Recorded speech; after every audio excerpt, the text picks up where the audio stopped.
So the smell of ancient dust hangs in the air. It's as comforting as it is foreboding. You slide the key into the lock and hold your breath. The Minotaur is so still you're not sure if he's breathing. You are sure he is watching you, though. With a click, the lock opens and the door swings wide as if to welcome you in. The Minotaur bangs the butt of his glaive on the floor. A thump resounds and echoes through the hall. Let the trials begin. Enter now into the halls of rulership. So you guys have spent about a month back at your keep since the end of the Evernight crisis and Filbert's demise at the hands of the Nightmare Lord. You've kind of put things back together in your lives, learned to move on without his oddity popping up in animal forms from place to place and weird things happening. You haven't had a whole lot of contact outside of your keep. You know, you have some traffic that comes by and stays at the inn and at the tavern there, but nothing official yet, as the Emperor and a lot of the other officials have been pretty busy reestablishing his government here on the south side of Kren. There have been a few messengers that have come through, some paperwork for you guys to sign and to deal with, and you're really just starting to get back at things now. So some news has come through, and the world continues to reel from the Evernight. You've come to find out that it's spread a lot further and faster than you and the mages had expected. Worse, many who are struck by the curse have awoken touched with a hint of madness. Most of it's harmless, smaller things that people can overcome pretty easily, strange fears, odd habits, things like that. It's expected to pass in time. However, there have been reports of those who the insanity has run a bit deeper. In those cases, there have been stories of arson, murder, and worse. The Order, some armies, and adventurers from across the globe are currently hunting down sleepers that have awakened. There has been a pattern between the deeper madnesses and the more powerful of the sleepers still being present in areas. So that's something that everybody's talking about in the world. The other thing I already mentioned is that the Emperor has fully established his rule in the south. He had not yet named the country, but the court has decided to continue to call it the Kren Empire. He's done away with the south, kind of cut ties with the north, so to speak. Not diplomatically, but officially anyways. Things on the home front seem to have been established. His capital has been rebuilt. The ruined cities out to the east are shaping up nicely. However, the major problem right now in your new country is the influx of refugees from the free cities in the north. Many people on your side of the planet, of the ocean, are kind of divided on how to handle these people. They're swinging one of two ways. Either they're happy to welcome their brothers from the north to the shore, or they're thinking about sinking their boats in the sea. That's about where that's at. Makes sense. What else is going on? So, unfortunately, your guild hasn't had a lot of work. You'd think there'd have been more, but with the influx of people from the north and a large standing army, a lot of stuff's getting taken care of officially. You've dealt with a few things here and there, kobolds in the sewers, jackals in the plains, but you just got your first real contract. A desert troll. It wrecked a caravan coming in from Diavuna, and the merchants have hired the 7/7s to go deal with it. So, who do you guys want to send out? They're offering 300 gold pieces for proof that the troll's been dealt with. Hey, Mike, do we get to roll some crafting for any amount of time? Yeah, you'll get to do a bunch of that.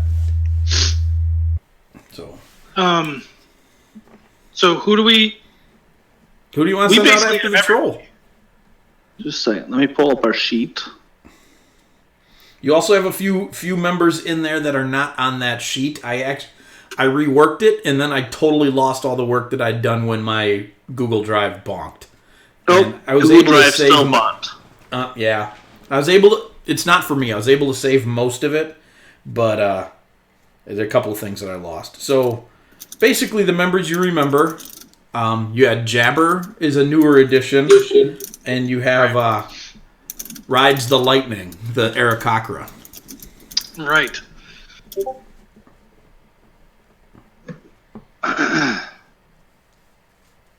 Not for me. Yeah, I've had it a little bit.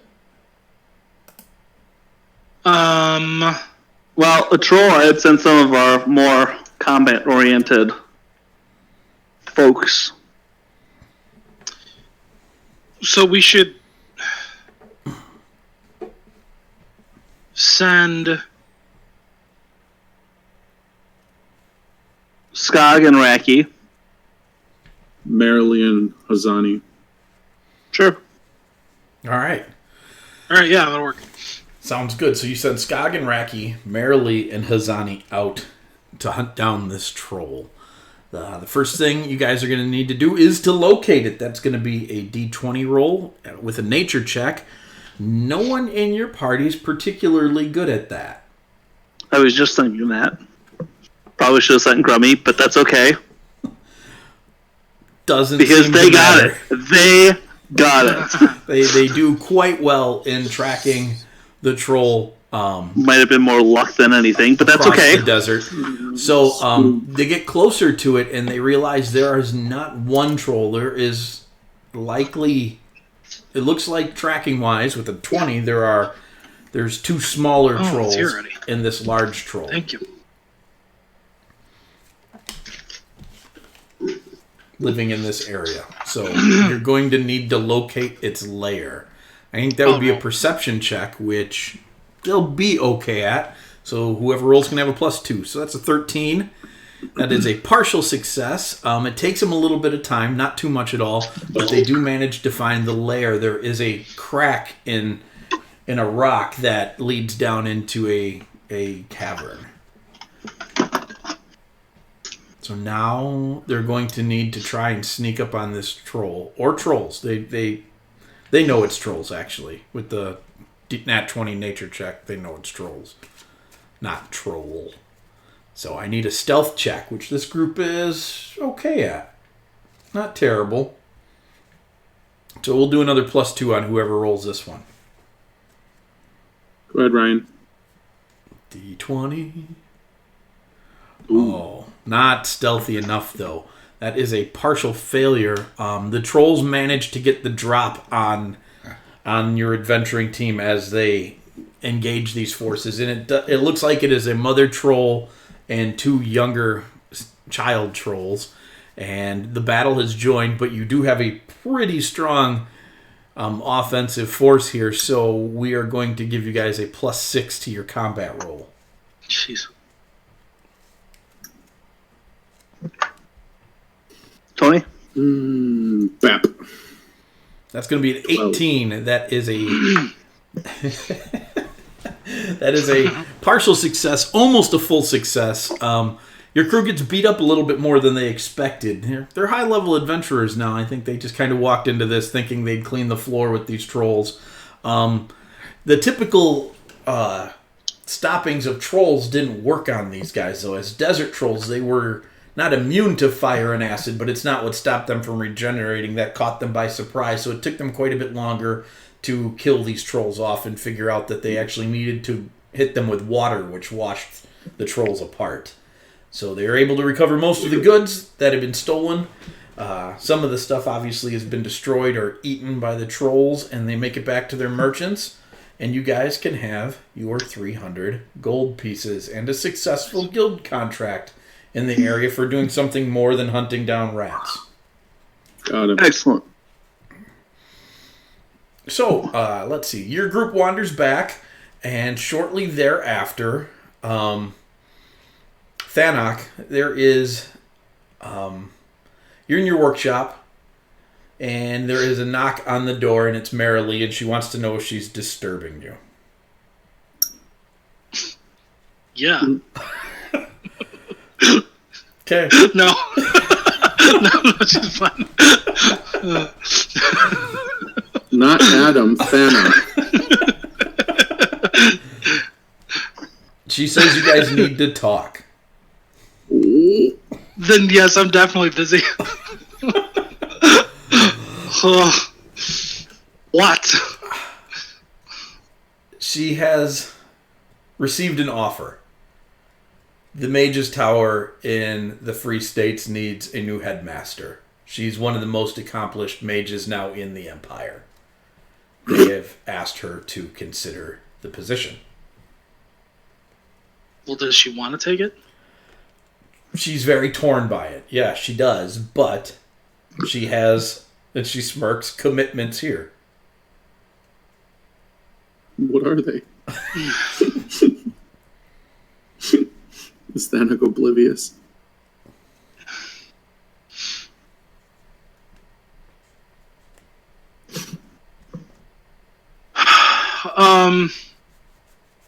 She's asking you to crap or get off the pot, Thanak.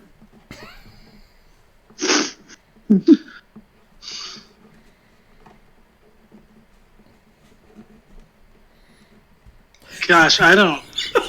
She's moving. It's worse than a puzzle, because it is a puzzle.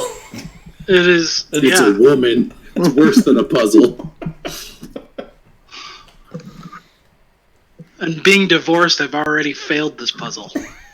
Right, but this is your second chance in a fake world where it doesn't matter. But sometimes other people steal your pieces, so...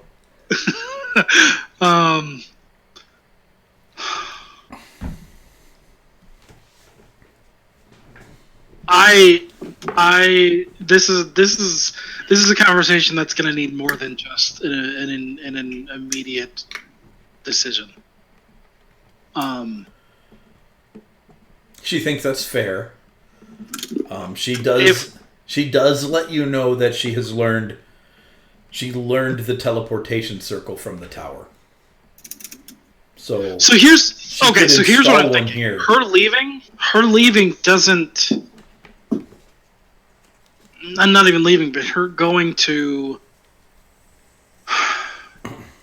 be the new headmaster doesn't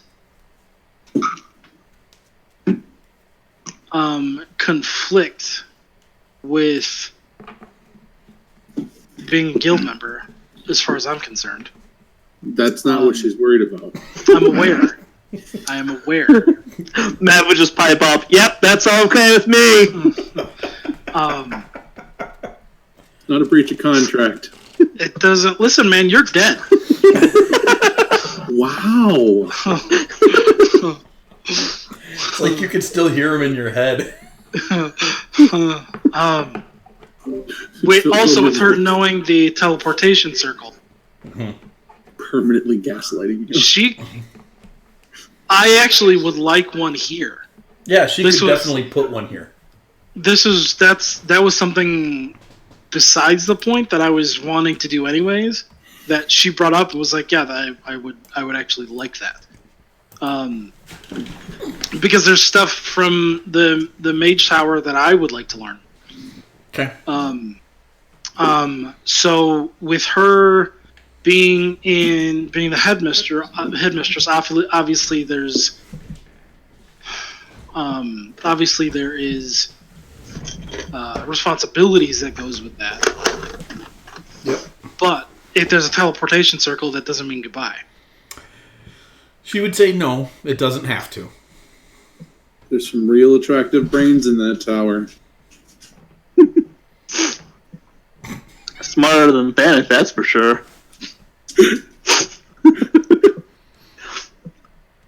I don't know that I'll ever stop Filbert gaslighting Thanak. So she says, so you think I should do it then? I think you should do whatever you want to do. I think you're a strong dwarf Kren woman, and you don't need me to tell you what to do. Sometimes strong people want to know what the relation. Here's what I'm saying: the relationship that we have is not built on her being around all the time. It's not built. It's not built. No, I'm saying it's not built on. No, it's true. You guys have had a lot of separation in your time together. Our relationship doesn't rely on you, Meryl Lee. Are you there? Totally in the background. Holy cow! It is aggressive. If she goes, that doesn't mean we're done. It doesn't mean any of that. Yep, she agrees to that. She says that's. She just wanted to know. She needed to know. To know that we're not done? To know that it was okay. Oh, yeah, of course it's okay. It's absolutely okay. All right. I will not be the one who stops somebody from attaining their dreams. All right. Well, she is. But with a teleportation circle. It's all about the teleportation circle. I need to have.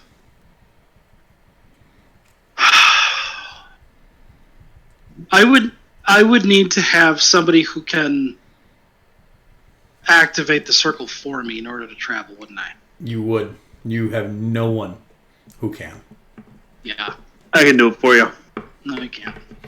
That's not the point.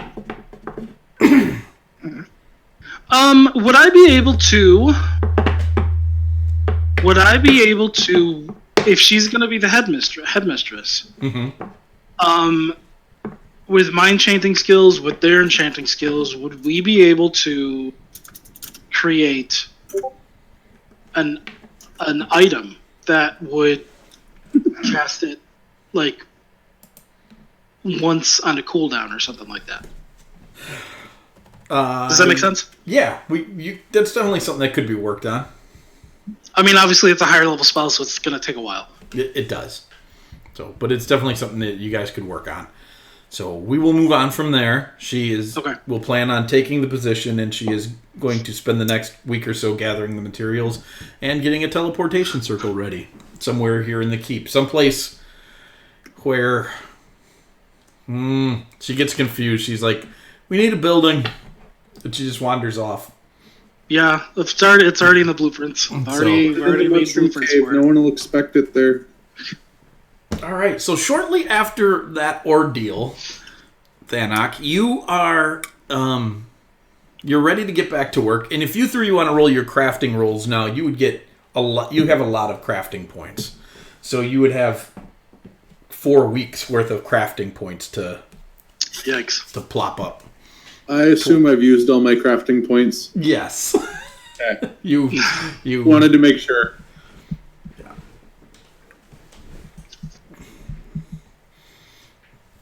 So you said 3 weeks, 4 weeks? How many? 4 weeks. What did you say?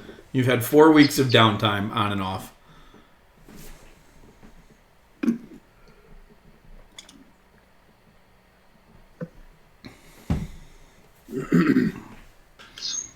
So that's a lot. It's 28 times numbers. It's a lot.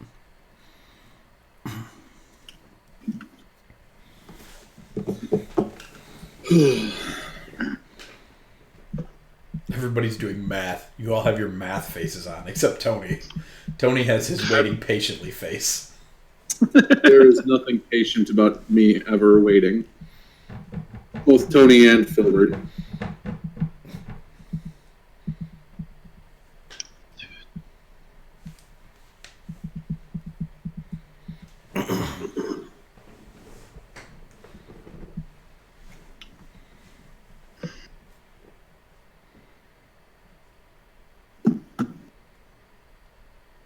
Get out of your mind. You said 28 days? 28 days!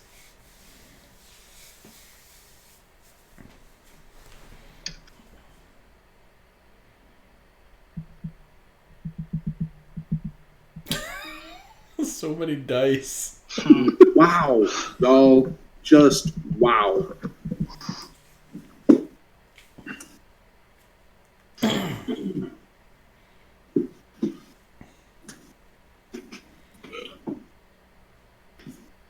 Okay.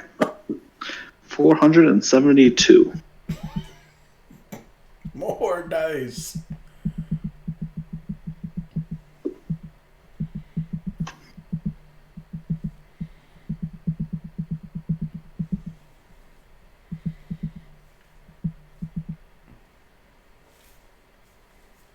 Oops. So once you guys have those totals all figured out, over this next week, if you would like to dump some of those towards construction of buildings specific to your flavor at the keep, you may well do so. And then after this first few adventures, when you come back, your stronghold will be fully functioning, and you will begin to receive your stronghold bonuses when you go out to adventure, which are really cool. Okay. So yeah, if you're like, I would like to build this specific thing, all of your basics are in place. You have a small town now, mostly inhabited by the granite-backed dwarves and visited frequently by your guild members. Handful of other craftsmen have showed up, not many. You have a quarry, a sawmill, blacksmith, a crafter's workshop. You have Filbert's Mushroom Cavern, which is the first odd thing you notice. I don't know who it would be, but about a week after the funeral, somebody goes back to visit Filbert's grave, and there's a half dozen myconids wandering around in there, growing mushrooms. I would definitely go visit. So I don't know if I would be the first one, but I definitely would go visit. It doesn't matter who it is. It's just they're there. If I see them first, I would assume that they are friendly from Roshan and from Roshan, I guess. Yeah, well you don't know. Filbert used to talk at length about his mushroom farm that he sold to Myconids in the Fae. It's true. That is a thing. But they don't speak a language like you guys speak. They communicate through scents and spores. But they don't seem harmful. And they give you a couple baskets full of mushrooms. Okay. You gotta eat a mushroom? This is super weird. I mean, I was thinking about it last week and I didn't know what to do about it. And this would probably be really gross, but mushrooms are gross in the first place. Mm-hmm. But I would try to figure out a way, and I would not give up, but Adam understands this is probably not going to work.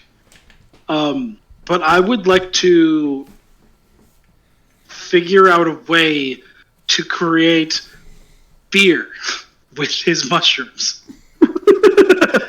As disgusting. I know, as a memorial. I actually think there is a mushroom ale out there. You shouldn't drink it. So gross. I think it exists. Makes so yeah, alcohol you take this bag, these baskets of mushrooms, and you find Racky and Skoog, and be like, do something with these. Yes. Yeah. And they're on it. They're on it, boss. All right. And they head off to the tavern, and they're excited to. They're talking about how weird it is as they leave, and they're like, "Yeah, it'll be great." So that's a weird thing that happens. Yeah. All right. I'll let the other people know about this as well. Yeah. Yeah, there's an enormous amount of mushrooms already growing in this cavern now. It's kind of crazy. All right. Does it seem like it'll be problematic? No, not yet. Okay. I mean, it seems like it's flourishing. The other thing that happens at one point in time, Sodak wants his own cave. Is the cliffside it's pretty tall, isn't it? Yeah, and there's quite a few caves there, but he wants one that he can call his.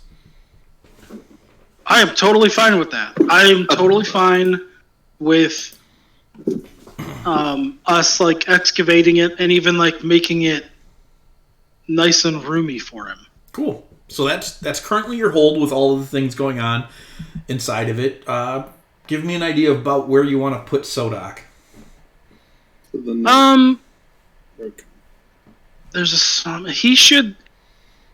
I think he should probably be on the outskirts. Draw arrows. Oh no. Well, either north or south. South I think is. I mean, if Well, you don't need 2 caves of mushrooms altogether. What do you mean?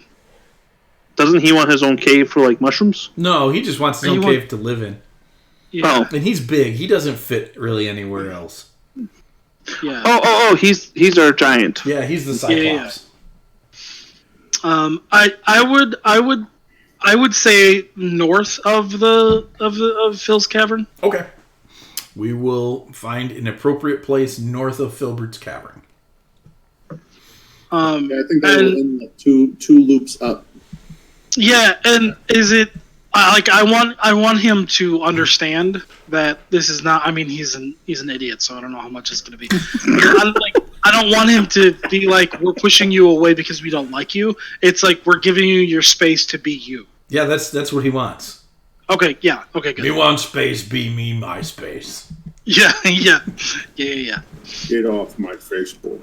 So, all right. Is there anything else in this month's time while you guys are at your keep that you would have liked to have accomplished? Did I make new things with Thanak? Yeah, you guys definitely worked on those weapons you were talking about. So you got some interesting variations of the spear and polearm going on.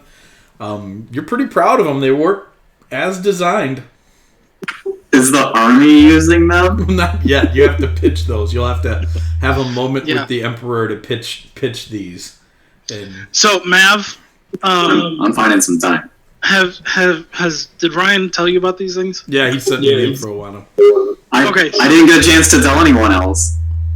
So that's what I was asking. Let us know. No one knows. So, do you want to? Well, no, you can tell them, but Mav, you need to write up a contract specifically to you need to put patents on these things. Yeah. So that we can sell them to. These are prototypes, and we're going to sell them to the Emperor. So basically, they're not prototypes. They're the first generation. They are the first generation. Sure. So they work like those collapsible batons, except one is like a hand axe that extends to be a halberd, and the other is like this. I don't even know. I should just share my drawing sometime. Awesome drawing. They're so expertly drawn. They are so expertly drawn. You guys are going to be so jealous. I can't wait to share them with you. I will later, but I'll describe the other one. So it's basically like a spear. It's kind of like a double-edged sword, except the sword kind of goes around your hand on either side, and that one extends to be a spear. So you can use it as a long sword, you can use it as a spear, but it also folds out like an umbrella to be used. The blades on the side fold out at the tip to be like a extra large grappling hook. Like an oversized grappling hook. Wow. Okay, then. All right. Is that meant to pull up siege equipment onto the side of the building? It's meant to be awesome, and Othig is very proud of himself. I bet he is. It's meant to be awesome. Yep. It's and it is. I mean, it is. It is very awesome. Are you gonna share it? I did. I went and I grabbed it. Yeah. So there we go. There's dude, it's in the game. It is officially canon now. Oh, and that's part of Othig's infinite armory. Of course it is. That's a spell, right? Yes. Yeah. Yeah, it's a spell that will be a conjuration spell at some point in this game. Othig's Infinite Armory. So you guys have had a pretty good go of this month. Othig, you've just gotten to the point where you are really proud of these items now. Your keep in the small village is coming along nicely. The beast's head is on the wall overlooking it. You can stand on your battlements and look down at the town and be like, This is ours. We did this.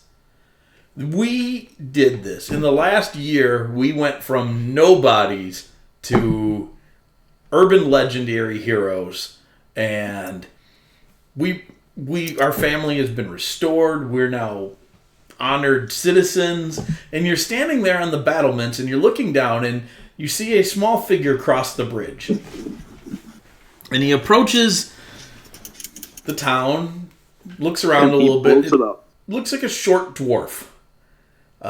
He's a bit tiny for a dwarf, but you notice the beard, so you're like, okay, cool. And he comes to the base of the keep and looks up, and Tony, do you want to introduce your character? I do, in fact.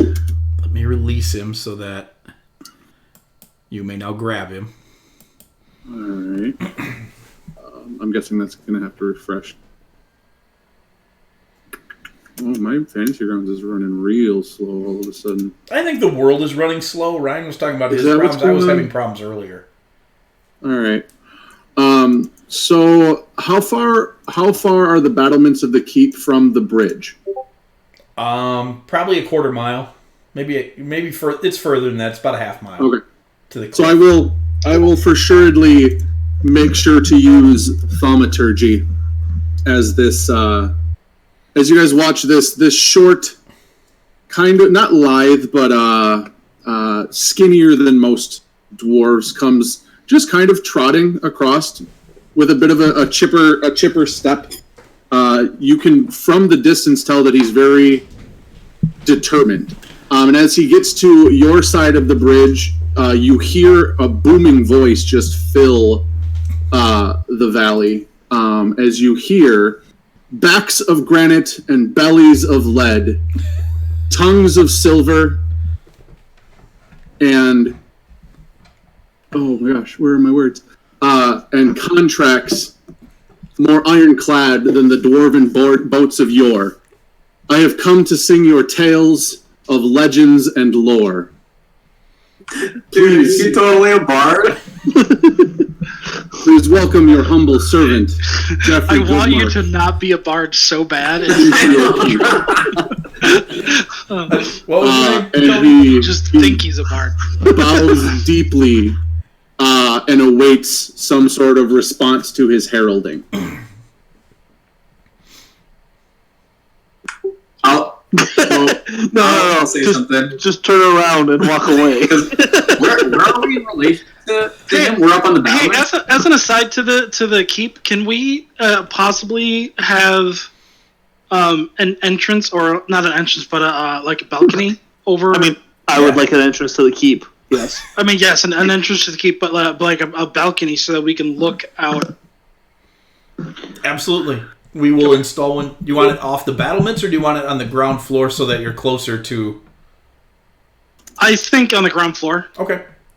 It shall No, be done. the answer to that was yes. Yeah. Where are we when we heard this? You guys are standing up on the wall. You were enjoying a morning. It was a good morning. You were looking out as the sun was rising in the east, and the light was starting to creep up across the plains. And this dwarf appears. How far away is that? Look at the map. I'm at the edge of the bridge. You guys are up there. Mike said it's about a quarter mile. It's somewhere between a quarter mile and a half mile, depending on the You wind. wouldn't even be able to hear that. I use thaumaturgy, and the valley filled with my voice, hearkening. Okay, so for you. this is perfect. Otheg's just gonna respond back in his normal voice, probably yelling, but because he doesn't know, like he's just gonna respond and probably wonder like how he's gonna hear this, but he's just gonna respond anyway. And like this dwarf is not gonna hear him obviously unless Tony's got like some ability. So I'm just gonna be like, 22. I probably hear you. "Yeah, play a song." There are now people, like, it's pretty early morning still. You know, you guys are up Make on sure a to bit early. make sure to pull out the war gong Yeah. and play that with them. So the lift is on the side of the cliff, right? Yeah. It's up right now by you guys. I'm gonna take the lift down after I yelled that. All right, so you run over to the lift, and people are starting to pop out of buildings and their houses and tents, and they're starting to talk about the racket. Why there's so much yelling at 7 a.m. Yep. I am, my message, I am heralding the coming of the other dude too, right? You are. That was okay. The task that he sent you on to this keep. Yep. So yes. So you guys will then also hear a cacophony of trumpets and horns as my cloak billows in the wind, and I will introduce the cavalcade that appears on the other side of the bridge, a group of horses and carts, and I will present Emperor. I can't remember dude's name. Zilithan. What is it? Zilithan. Zilithan's here? I will announce the coming of Emperor Zilithan and herald the coming and visiting of the granite-back fortress. Yep. And you guys would have known that the Emperor had said he'd be there within the week. So he sent message ahead. So this isn't a complete surprise. So everybody's on decent behavior. There it is. And the war gong resounds powerfully back as Othig runs for the basket. What are you guys doing? I'm using the actual ability, the actual daily ability as well. I want you to. Everybody has war gong power. That makes me happy. And then so the rest of the caravan will appear as I drop major image that was shrouding its approach. Okay. So you're glad the Emperor's, for the most part, him and there's several other, looks like noble people with him as well. There are also several elephants in the parade, but they leave those guys on the far side of the bridge and dismount. You've just recently upgraded from rope bridge to wooden bridge, but it is not elephant-worthy wooden bridge. Oh, man, I was really I mean, he could try. Not yet. And so the Emperor and several nobles and court officials ride into the courtyard of your town. There are also probably about another 100 people milling about on the other side of the bridge as well. Many of them look pretty heavily armed. I'm gonna go out to meet the Emperor. Yeah. Okay. So you guys ride down in the basket. The heavily armed people came with the Emperor? Yes. Okay. But they have not Pursuing crossed the the bridge yet. So you go down to meet the Emperor. This has nothing to do with the armed guards on the other side, but we should invest in some siege weapons. I think it has everything to do with the armed guards on the other side. Othig is on it. Mav is on it. He's got plenty of wood crafting points. Yes. Yeah. We will work on it together. Awesome. Yeah. Use one of your ironclad contracts. So the Emperor sees you guys approaching, and he greets you all and dismounts from his horse. And when he does so, do several others. He looks around, and he's like, "This is bigger than I expected." And he's like, "You've been busy since you've come home. Well done." I assume I'm standing somewhere nearby. You are. He'd actually probably be standing alongside of you. I'm gonna tell him, that, well, it sounded like a compliment, so thanks for the compliment, but we've probably put some extra work in it because of recent events. I was just going to say, tragedy makes an excellent excuse to work. Basically, yeah, that's what I would tell him. As you guys approach, you would see a couple of features that are foreign to you. I have pointy ears, and my facial features are definitely not dwarven. I do, however, have a majestic beard. Oh, Mav does not notice. Your passive is probably enough. I don't ever play with passive. Okay. I mean, I sort of do, but it's more passive.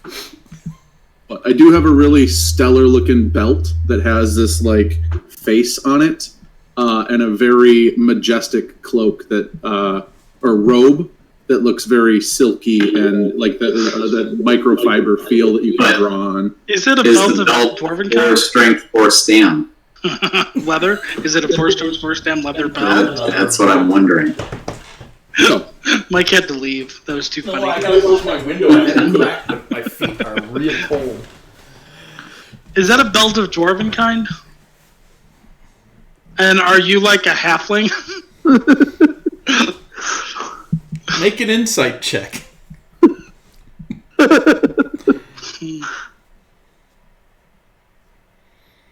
You're pretty sure he's a dwarf. Wow! You've never seen a dwarf of his nature before, but nobody could grow a beard like that unless they were a real dwarf. That's true. Tony, did your character say his name when he started talking? yes, I introduced myself as Geoffrey Goodmark. Okay. You are not a dwarf. That is the least dwarf name I have ever heard. You are not a dwarf.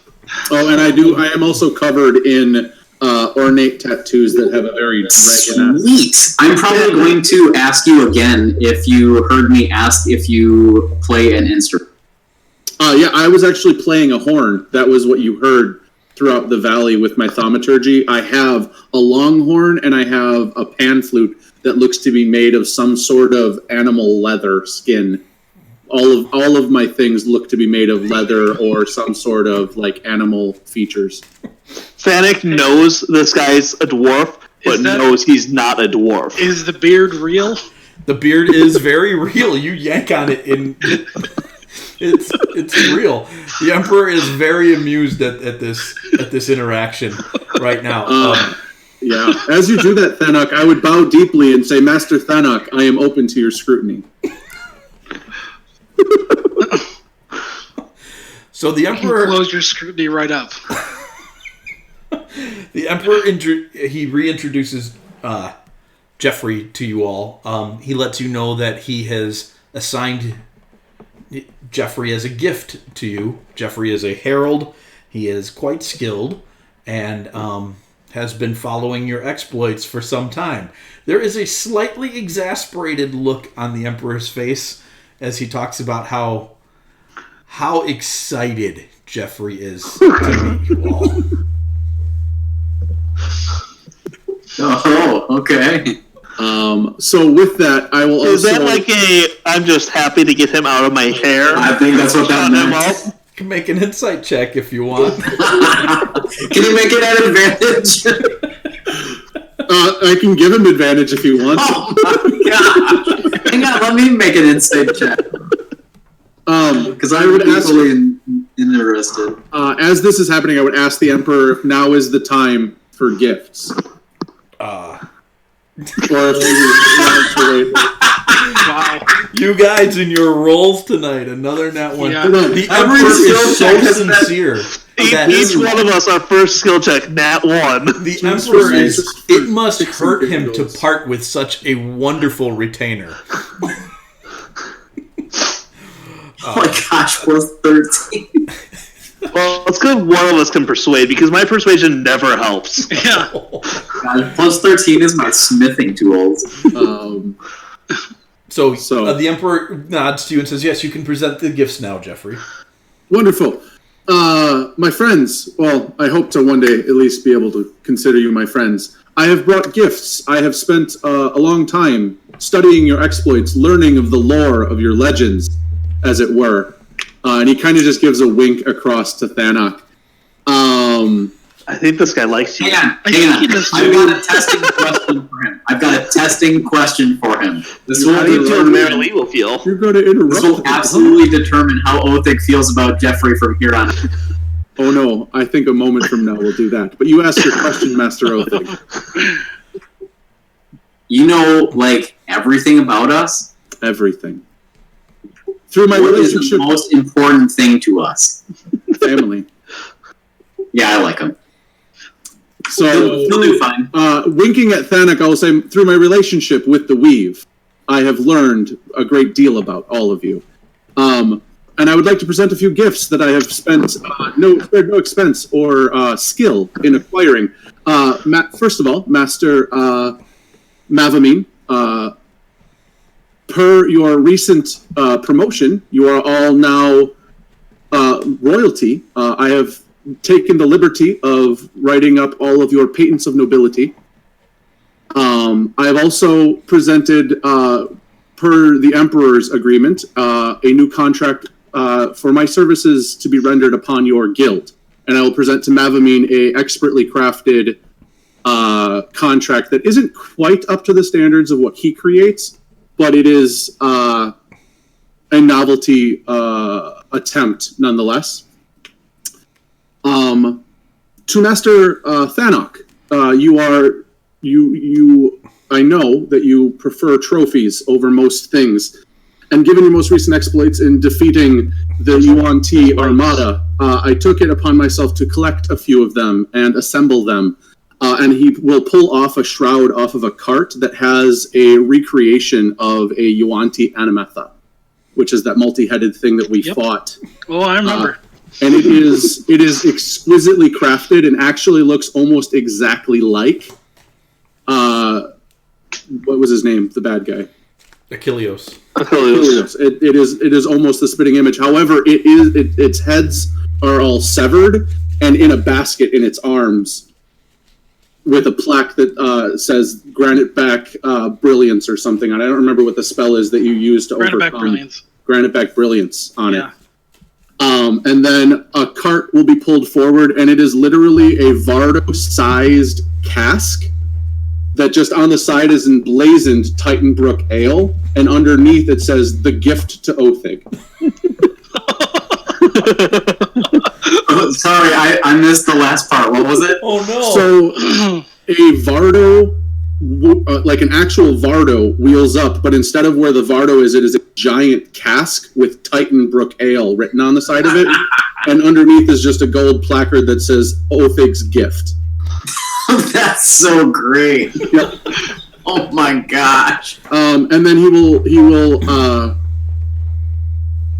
kind of jovially present from within his cloak a small basket, more like a cage, and inside of it you will see 3 sentient small mushrooms. And he said, this is a gift for, well, your fallen comrade. This I will present to all of you, as it was for him, but it did come to my knowledge that he is no longer with us. Well, and I'll give that specifically to Mav.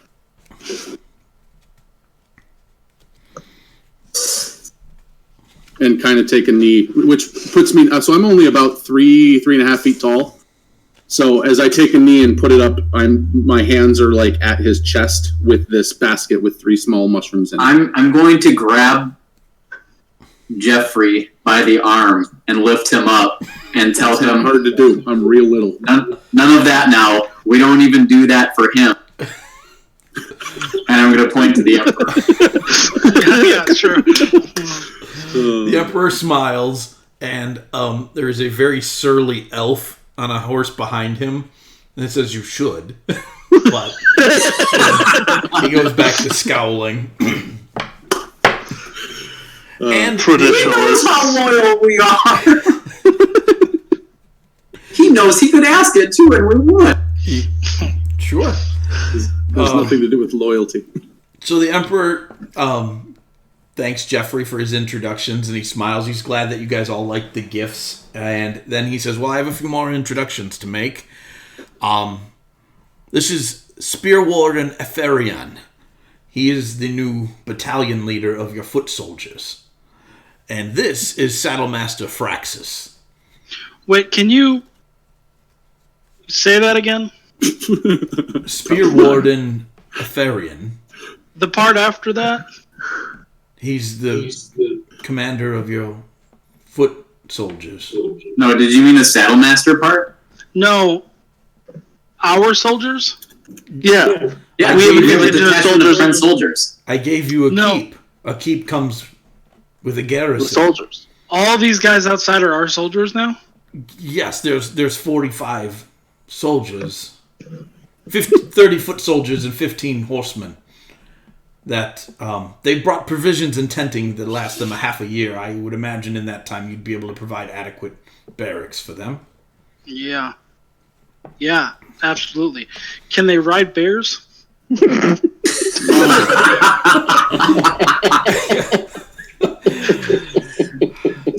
they're probably taking over after the Saddle Master. You got your butt. It's actually why we did change in Saddle Master. Fraxus looks at you. Bears, my lord. Yeah. He didn't. I was like, well, if Phil was here, we'd show you what we mean. Bears. Bears. I am yours to command, my lord. If you want my men to ride bears. Bears. He looks at the emperor, and the emperor's like, just go with it.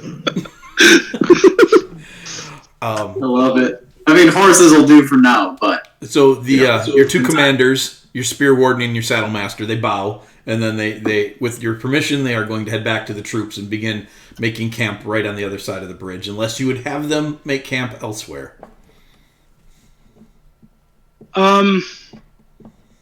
No, we should, for the time being, have them set up camp wherever they can find room. And then I feel like it makes sense to, if they're going to go on the other side of the bridge, that makes sense. That way they're not sitting on top of the town, because the town is like a normal town where like regular Kren people are, not soldiers. Yeah. I just want you to know. Don't even have to read it. The answer is yes. Actually, yes. The answer is yes.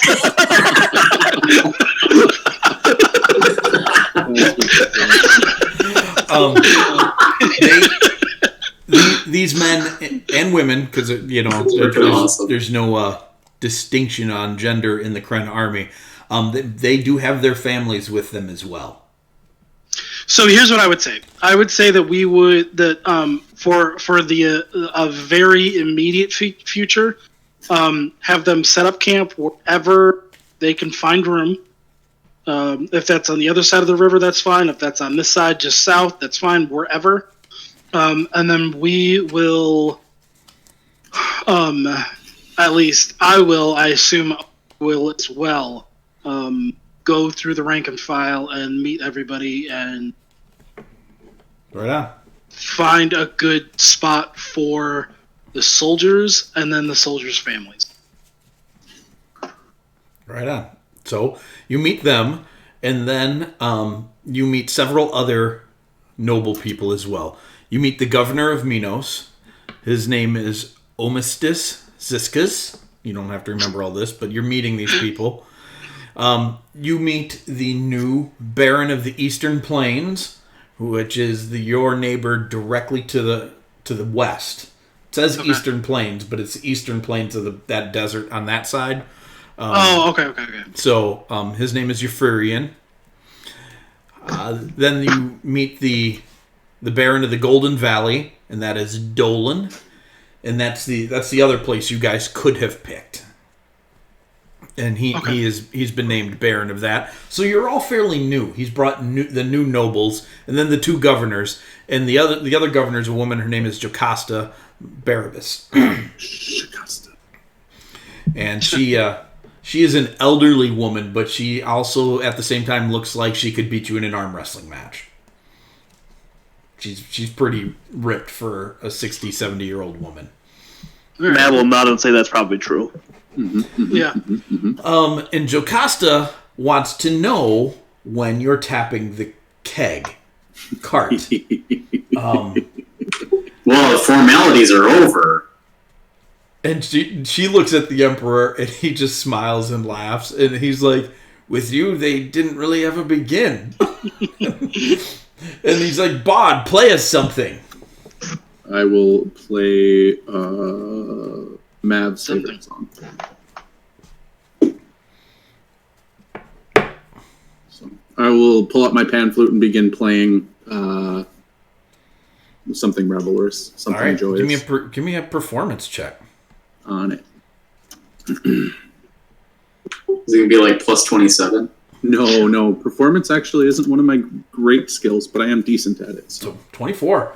It's good. Everybody else is now definitely, the town is definitely up. And so your entire family's there. Oren's come down from the keep. Your moms are there. And a whole bit. And Racky and Scoob come out. And they look, from the tavern, they look really tired. And their eyes are not quite right. They've been working on the mushroom ale.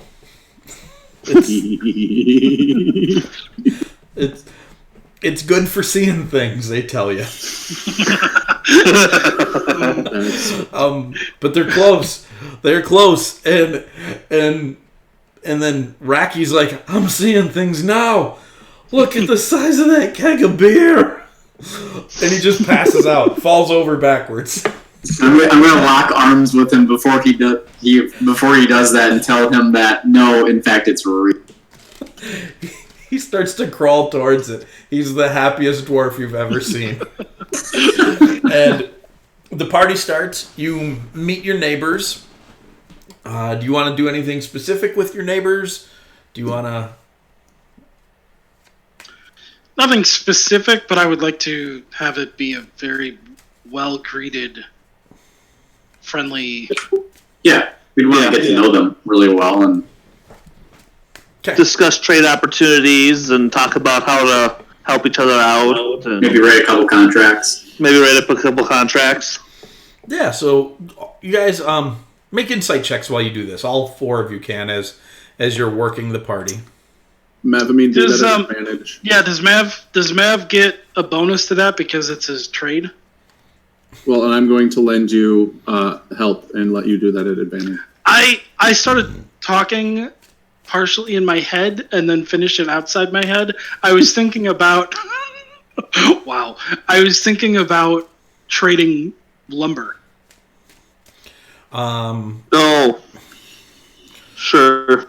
Do we have a lot of lumber near us? Yeah, we have. Isn't there a forest like just to the south and west of us on the top of the cliff? That's important. Yes. Fennec, you rolled a 1. You can't roll a 1. I'm going to use my reaction and let you re-roll that. Oh, thanks, buddy.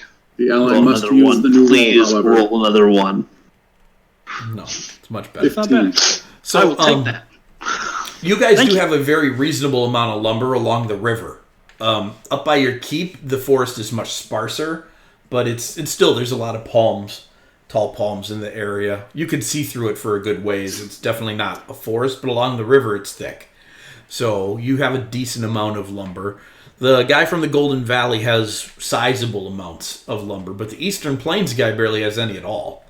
So you talk about working some lumber trade, and he mentions that he's already got some of that coming from the Golden Valley, but what they could use is definitely your quarried stone. Neither of them really have. I was just going to say we probably have a lot of stone as well.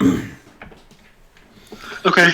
So you guys talk some business. You get to know them. They all have families, smattering of kids, wives, all that type of stuff. They're just about, their children are just about marrying age. Their oldest are.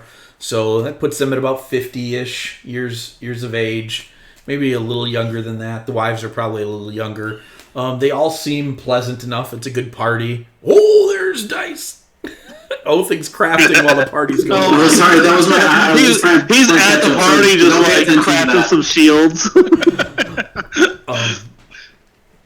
So, Othing, this is your opportunity, though, to present your weapons to the Emperor. How would you like to do I'm it? totally taking that opportunity.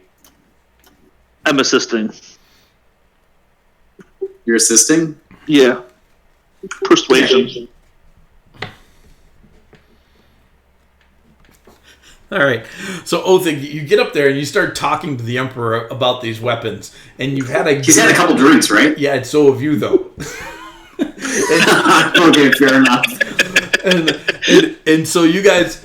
This becomes a thing really quick. You don't fail, but he gets really excited with you, and he's like, "Well, show me these weapons!" And he clears a space, and he wants you to come at him with these weapons.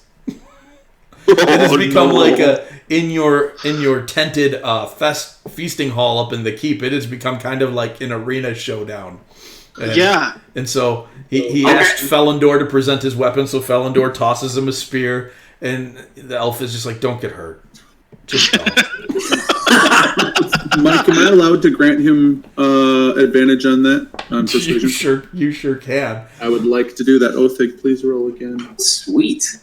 Assume that most of you guys' skills, because I am capable of lending aid, as long as I'm nearby, assume you can roll an advantage, unless Mike tells you not. Stuff like spot checks and things like that, you wouldn't be able to. But, anytime you're preparing to use a skill, definitely. Okay. So yeah, the result's still the same. The Emperor wants to get in a tussle, and he wants you to demonstrate these weapons to him. So make an attack roll on the Emperor with, which one do you want to use first? The halberd. Okay, so you pull out the halberd, and can I cast Granite Back Brilliance on the Emperor? Dude! If he thinks they're good weapons, he'll buy them.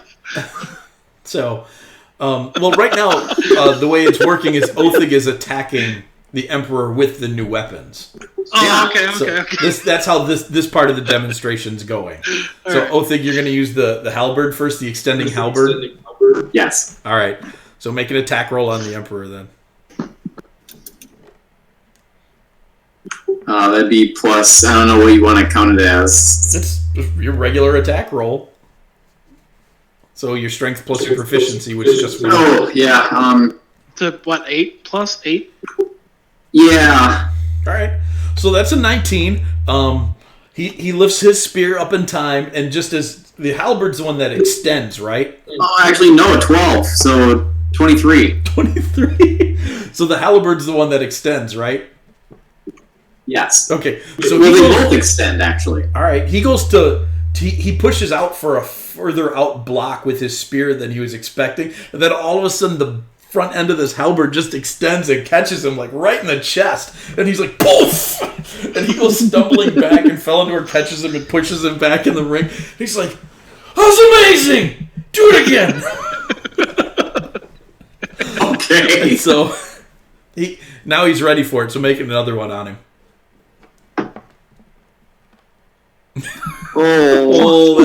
That's no good. So he's ready for it. So this time he enacts a parry, and he blocks your attack. But he's still really impressed with the weapon, and he grabs it from you. He takes it from you. He swings it around a few times, and he's just smirking and smiling. And he's like, "What else you got?" I'll show him the other one. Okay. How do you want to use this one? Like, how do you want to demonstrate this one? Because this one's not so much for attacking as it is for utility. It's both. I mean, it's basically like a double-edged longsword, a spear, or a really extra large grappling hook. To take it up the side of the mountain. That's what she or the cliff. So I'll basically explain it to him like that. Like, I'm gonna chuck it into the wall. Wait, we're in a tent, right? Yes, you're in a tent. You have a cliff. There are plenty of rafters. It's kind of like a pole barn would be, except they don't have sheet metal, so they use fabric. So there's rafter work here. So can I make a, I don't know. So I'm just gonna play around with it like it'd be a long sword. Okay. But then I'm gonna throw it like a spear, and then I'm going to pull it out of whatever the closest cliffside is, and start to use it as its grapple. All right. Make a performance check using your attack modifier. So you could just make an attack roll, I suppose. Then. Yeah.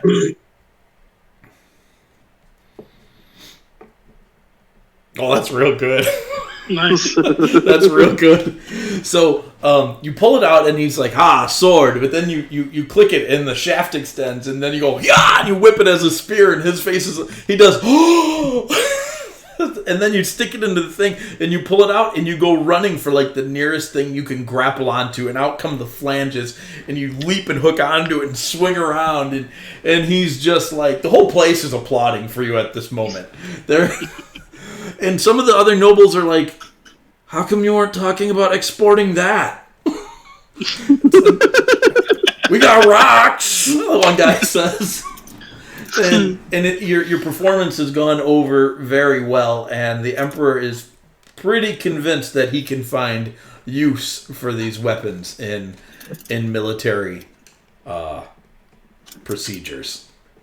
So he asks if he can take your first generation. Yeah. Yeah, it'd be an honor. Yeah, he takes it, and he's got the extending halberd, and he walks over to Felindor. He's like, "Have you seen this?" And Felindor's like, "Aim that thing someplace else." Yes, I watched the whole thing. I love it. He's like a child. And so the party goes on for a while. Most everybody camps or spends the night. It goes late into the morning. Everybody leaves the next day. You have a good time with the Emperor. How far are each of the nearby land? How far of a travel is it? You're about a day's travel from everybody, really. Oh, okay, all right. You go. Where you guys kind of picked the central one, so you're close to the one that was further away, and the other one's kind of in between you guys. I'll put out a locationary map with some of that on it in the next few days. Cool. But you're not far from your neighbors at all. You're kind of smack in the middle of everything. So the party's good. You guys leave the next day, and as the Emperor's leaving, he's got a big bruise on his shoulder where he got stuck with that halberd, and he thinks it's funny. But he's riding out, and he's like, "I know a lot of the people here are your family, but don't forget about taxes. You do have to pay for this place, and I'm going to charge you because you're one of my nobles as well now." And he smiles and laughs. And he's like, "I'll weigh it against the weapons." I would ask him about the other nobles. Mm-hmm. Is there an issue of, with our placement, is there an issue of, would we... Basically, how much does he trust the other nobles? Oh, a lot. They're all newer. Okay.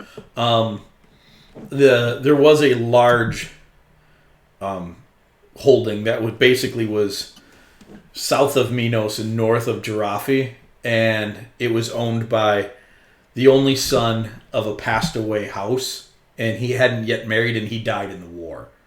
So there was nobody in line to collect the land, so he parceled it out into 4 pieces instead. Okay. So, and they're all people that were very loyal to him during the war, so he trusts them all. Okay, good. Yep. He does say with that question that doesn't mean they don't play politics. Yeah. So, but I don't think any of them will knife you. He laughs and rides away. Yeah, that's fine. So you guys are now alone at Graniteback Keep. You can come up with a name for your holdings, for your town, for your keep, whatever you want to call it. If you're fine with it being called Graniteback Keep, that's fine. But if you want to name your territory, you're more than welcome to. I was thinking, I didn't come up with a name, but I was thinking something between some sort of combination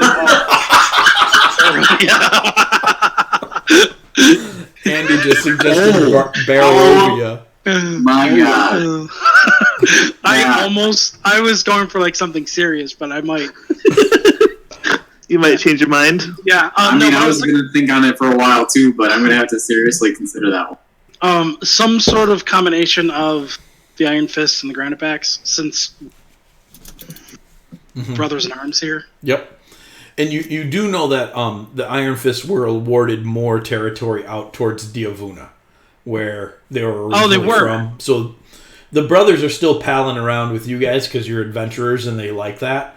But Khalid has settled back over there, and the clan the clan was given more lands over there, but they wouldn't mind being honored at all. I think that's just and fair.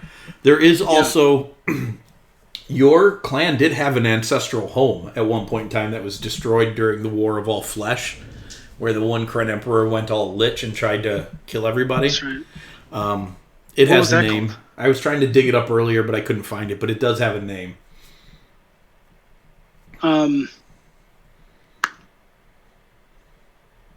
Maybe that. So just put new in front of it. Yeah, it's just something to toss out there. But whatever you guys want to come up with on your own. And then over the week on Discord, there are some positions that you'll want to start to fill at your hold in order for things to function properly. Things like Castellan and Master at Arms. Yeah. You probably want an Emissary and maybe a Quartermaster. And you have NPCs to tap for that, or you can hire somebody else to do it. So, you are now free to choose to do what you want to do. And if I remember correctly, we were headed for the Labyrinth. Yeah. Back north again. So as you're getting ready to leave, the party settled down, you guys are getting ready to leave. Marilee does come and let you know that she has finished the teleportation circle and she passes you a rock.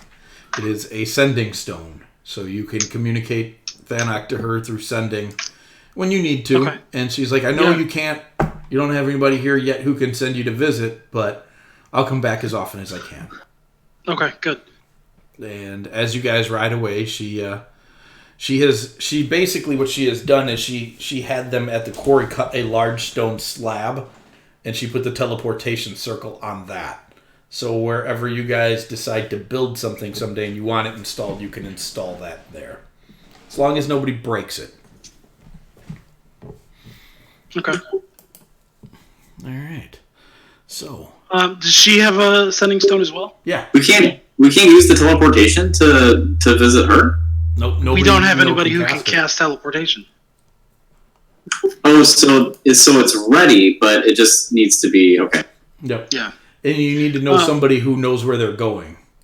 Sorry, I thought she created a teleportation circle. She did. But the way teleportation circle works is somebody casts the spell, and they need to know the circle destination. They're like patterns. Like a QR code. I need to know your QR code to show up at your house. Okay. Yeah. Got it. Before she goes, I will take her sending stone. Mm-hmm. And I will chisel a little heart emoji into it, or whatever. Heart emoji. You totally ruined its magic. I'll chisel a symbol. You broke it. He breaks it. She's like, "Thanks, dummy. Now it doesn't work."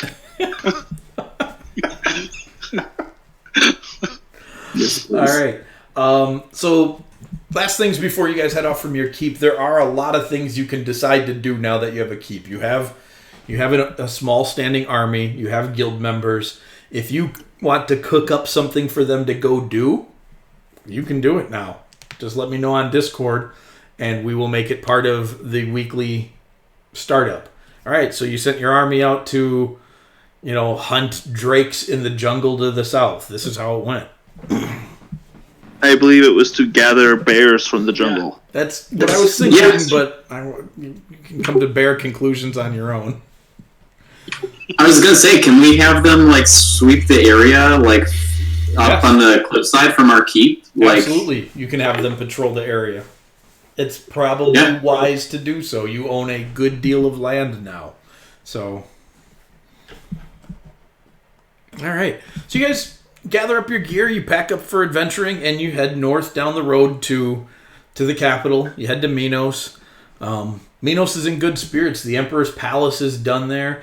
Everybody's kind of the economy's thriving. The war is over. Things are back to normal. Things are good. So you hire a ship. That is probably... You can all have an extra 250 gold as well. Sweet. Because you've made some money in this time and doing stuff. Hold on. You said if I... No confusion later. Granite Backs, do you mind if I join you on your adventures? Who are you? Why are you still with us? Well, the contract that you accepted, or kidding. at least I'm Mavamine accepted, put me at your request. I really We wanted have a us to great go quartermaster there. position that we need filled. Oh yeah, Tony's brand new character stays at the keep. we do, yeah. We need a Castilian. Be you. I do know man. prestidigitation, and I am not above cleaning latrines. Hey, Mike, you said for my enchanting, it cost half the gold and then gold's worth of enchanting materials. Is that what you... I don't remember. Sounds like I don't half. either. Half is usually how that stuff works. Whatever you want to make, if it'll cost you half. Okay. So, and then, yeah, you use your points. You use your points to cut down that half. Right. Yeah, that's how it worked. So half the cost is gold, the other half is crafting. Points. Yep. All right. So, you guys head north. Jump a ship. Somebody will have to shill out 50 gold to sail across the sea to the I'll north. take it out of the guild gold. Okay. Oh, speaking of gold, did we all get a portion before, or did someone just 250. take that lump that we got? You get 250 gold from this last month. The 300 gold I just kind of throw into the guild bank. Yeah. How much does the guild bank have? I don't know because I can't get to the sheet right now. Oh, all right. Okay. Not a lot. I can fix that for you tomorrow. So I will relink all that stuff because it's all there now. So you guys sail across the sea. Your captain would figure this out. He would let you know that there has not been as much traffic coming out of the north. And he would want to know where you want to land. If you're headed for the monastery... Can we drive past the blockaded port city You sure can. just to see if it's still blockaded? Yep. Let me throw up the world map for the North Empire. It is definitely still blockaded. You sail past Unity, where the Order hangs out. Cavasto is still blockaded. You know that the Minotaur's labyrinth is over here. Can we actually land by the old monastery You could. and see how that's all turned out since the Nightmare Lord and the demon attack? Yep.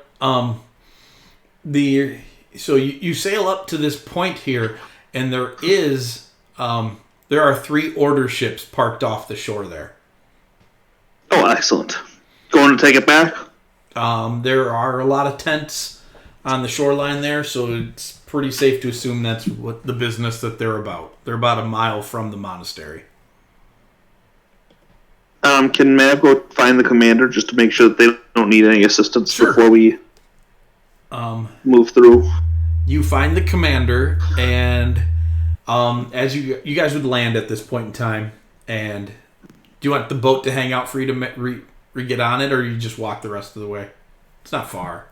I figure we'd probably just walk from here. Okay. Yeah. Sounds Unless good. somebody else wants to move via boat. All right.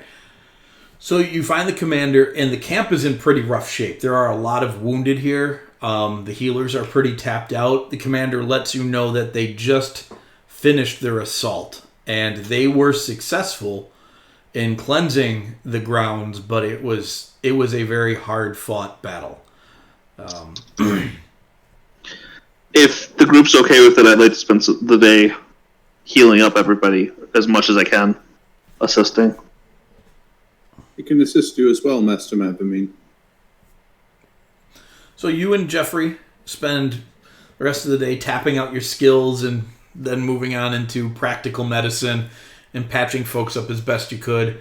Commander's thankful for it. Do they need help building a triage center?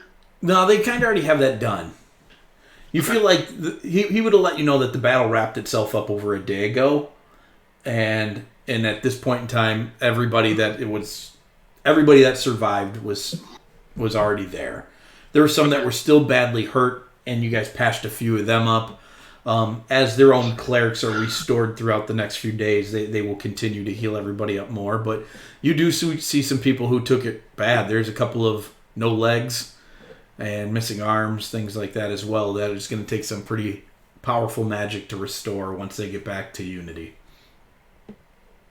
But there's also a large tent full of caskets. We will leave Othig and I, since we can't do anything else, really, we will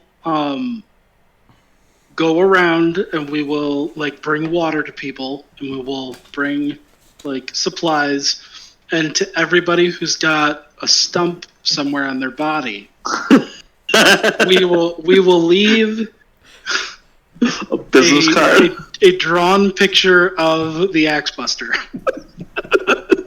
This is an advertisement. Are you handing out pamphlets?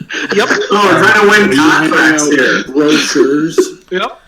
There's signing up.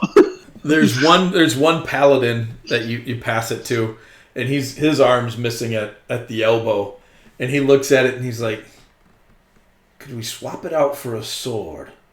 Yeah. We can put any weapon you want in there. Yep. Jeez. Granite back, you say? Granite backs. And he gets a big smirk. And I might take you up on that. The others are all very confused by it, but this guy's got vision. Yeah, he gets it. He gets it. He does. He does. Gets it. So you spend some time at the encampment. They're in the process of loading all of their wounded and movable onto ships. Everybody else over the next day gets patched up, and you guys head off into the mountains. Geoffrey, you're very confused as to where you're going. They've tried to tell you several times, but it makes no sense to you at all. And you do know during your research, let's call it, of the Granite Backs, that there were pieces of this adventure to these mountains that you could not find any information out about at all. Yeah. Which really kind of weirds you out. I just know they needed to go somewhere, but the legends not tell me of that lore. Yep. So you guys begin to climb up into the mountains, and the first place you get to is this very amazing. It's really majestic. It's carved and very natural looking, straight out of the mountains of an area, and it's huge. It's maybe 200 feet across. That looks like a giant griffin carved into the side of the mountain. And Hey, Mike. yeah. Sorry, before you go any further, would we know that, because you said that, we would know, but are we thinking about the fact that he has no idea where we're going? Sure. I mean, you guys have talked about it several times. You've talked about, is it up this way, is it up that way? And when you talk about that, all he hears are out-of-tune trumpet sounds and other weird noises, and it just does... It's not even language that he hears. It sounds like there's some professional Foley man inside your mouth making shoe walking noises and honking horns. It just doesn't make any sense to him at all. And you know this. Everybody has told you this is what happens. Okay. You just needed to know that. No, I was going to say something, but he won't be able to hear that either, probably. Because we can't even talk a little bit about it, because I would want to tell him, I'd want to tell him, this is going to help fill in parts that he doesn't know about. But would he even be able to understand that if I told him? Nope. No, he would not. Okay. All right. He wouldn't get it. So, that's really funny. All right, so Filbert. Oh, Filbert. You're not Filbert. Geoffrey. Geoffrey, you're just following along at this moment. And you see this place. It looks like a giant carved griffin, but it's not carved into the side. It's carved into the ground. So at first it just looks like a really weird jaggedy area, but then you make out what it is. And the dwarves lead you down into the flat area and then into where about the head of the griffin would be, and there are stairs going down there. And they begin to go down the stairs, and you guys are headed down, and they... Anybody got anything to say? Or to do? Gibberish. Just got some gibberish to say. You guys know where you're going, right? Yeah. Actually, once you pass the threshold of the stairs, he can understand you. Oh, okay. Yes. Why? So now I'm going to tell him that this will help fill in some things that he probably never would have known about, but the master thing has to. I will pull out a quill that just kind of animates itself, and I will start taking notes. Okay. Awesome. So you guys walk down into a very familiar setting. It's a large octagonal room. Old beyond reason, but everything still seems in decent condition. And standing in the center of it, no longer covered in layers of dust looking like a statue, is, in fact, the most majestic minotaur you have ever seen. And you've seen a few fight in the arenas and other places, and they always look very bestial. This dude looks awesome. He is on point. He's standing there guarding, just still as can be, holding his glaive. And he's just staring at the entrance where you guys happen to be. Did we get his name last time? You did. It's Matthias. No, I'm going to run up to him and stand like at attention, as like I've never stood at attention before, and just greet. He does not move.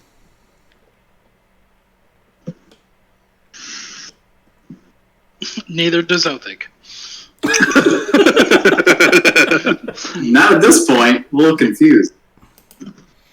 He just looks to continue to be on his eternal guard. So I have to remember this. We needed a key, correct? You did, and you went and found it. Yep, Yes, and we've got the other part. So let's show him the key. Okay. Yep. I'll present the key to You him. present the key, and he doesn't smile, but you can tell he looks happy. You have sought, and you have found. Good. And he points towards the door. And that would be the door on the left. Yep. I'm just going to look at that and be like, Master Thanak, I wish I was that guy. Yeah, I do too. In another life.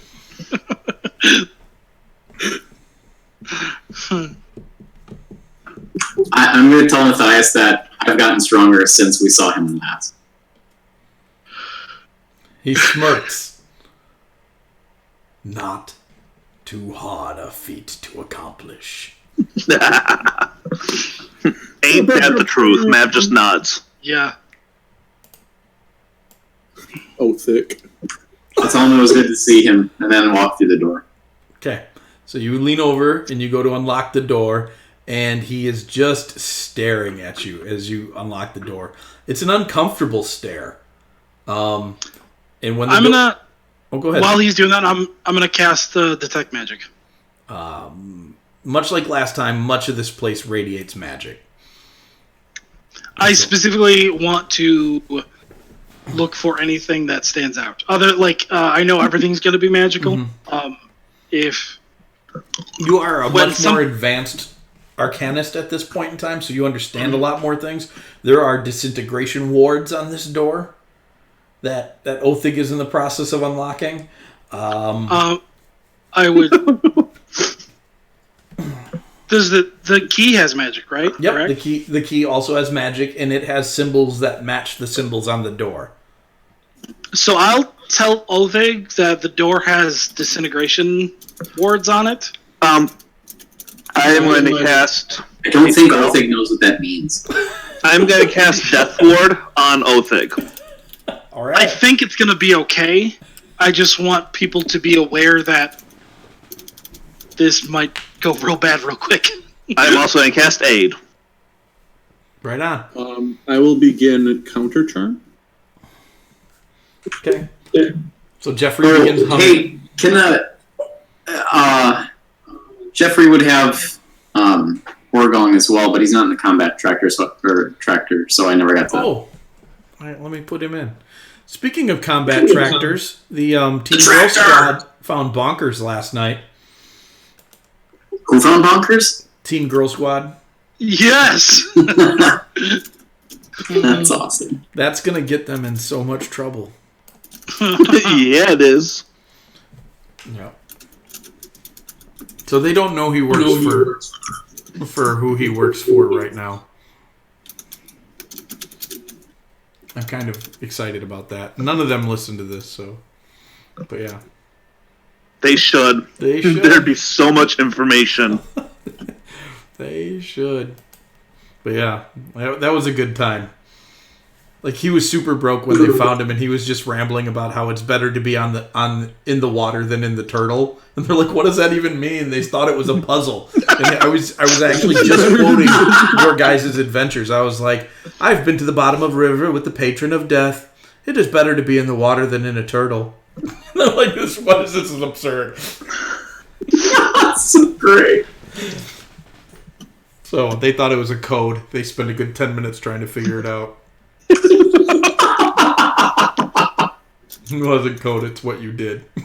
So the key goes in, it clicks, and Thanak, you watch as the wards activate and pulse with magic, and the key in Othig's hand disintegrates and becomes dust and begins to blow on an unseen magical wind, and it whooshes back out of the labyrinth and heads somewhere back out into the world. But the door is now open.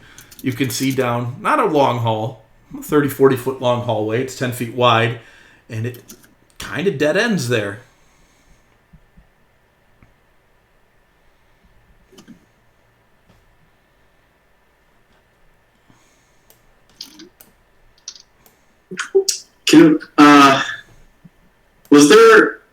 Was there a riddle for like each section or each door? I can't remember. There was a phrase on each door. The first one was "Ask and you shall receive." This one was "Knock" or "Seek and you shall find." And the third one is "Knock and the door shall be opened." And the space for a door knocker on that door is missing. There's a space for one, but there is no knocker. But this was the "Seek and you shall find" door, and you went on and you found the key. Okay. Well, okay. I'm going to roll perception. Yeah. You're going through the door now that it's open? Yeah. Okay. And I'm gonna probably not see much. I'm gonna tell you to stop doing that. I'm gonna go first, and I'm gonna check for traps. Okay. As you cross over, the Minotaur begins banging his glaive on the ground, and he yells, "Let the trials begin. Enter now the Hall of Rulership." The Hall of what? Rulership. Rulership. Okay. Thanak, I will help you look for traps, as I am also skilled. Okay. Should I help you? My perception is garbage, and my I was going to use investigation is worse. Okay. Honesty. Jeez. These rolls. Okay. You're fairly certain there are no traps. Okay. You always got a D4 you can toss in there. No, because in reality, I wouldn't know that was a bad roll. And actually, you don't have a D4 right now because it's been a day. Oh, yeah. I would have cast it the next day. Entering the War place gong? would have been a reason to gong. Okay. Knowing Master Othig, You would totally gong right in front of the Minotaur. You would have. Gong. That is totally what you would do. Yep. As a point of note, one of my instruments that I am proficient in is, in fact, the gong. All right, so as you guys cross into the hallway then, assuming it's safe, the door slams shut behind you. Okay. For a moment, it's dark, and then the place starts to glow just a little bit with a yellowish white light.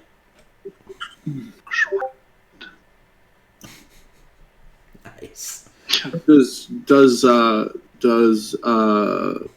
Thanak still have detect magic up? He's still able would to tell if there's a source to it.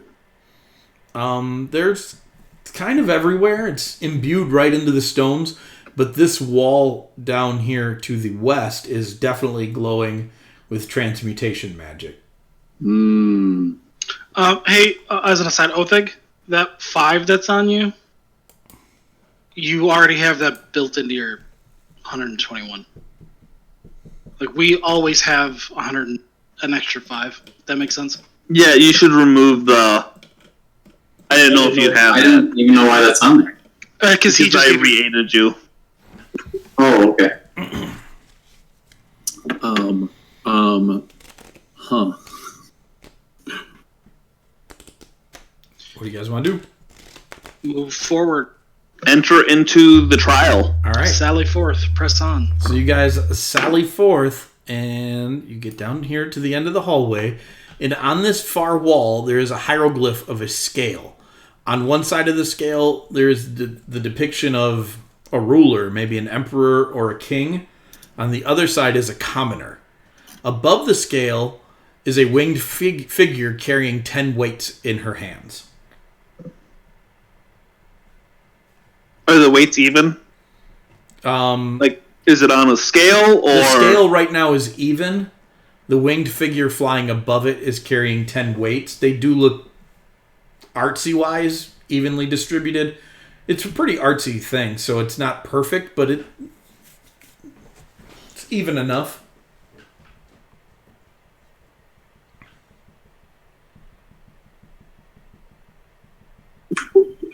It's a statue or a picture? It's a hieroglyph in the wall. Okay. I will snap my fingers, and next to me will appear a mage hand, and I will simply look to the group. Would you like me to manipulate this in any way? I don't know yet. I don't want you to touch it unless we know what we're doing. I guess I'm not understanding. If it's a hieroglyphic, there's nothing to move or manipulate, right? We don't know that. I could certainly attempt. That's what the mage hand. Well, I'm asking Mike. Well, it's got some depth to it. It's carved into the wall, but it's basically a large hieroglyphic. I just wasn't understanding if anything was manipulatable. I'll Look, it doesn't investigate it. appear so. Can I investigate it without actually pushing on anything? Yeah, That you can makes get a sense? closer look at it. Make a investigation check. It definitely looks like you can pull the weights away from the figure carrying them. They look like they are sitting in little shelves on the wall.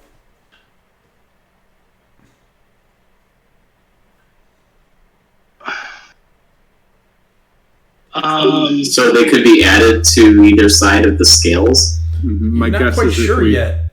The scale, you wouldn't be able to set anything on it. It doesn't stick out that far. But the weights can definitely be pulled off.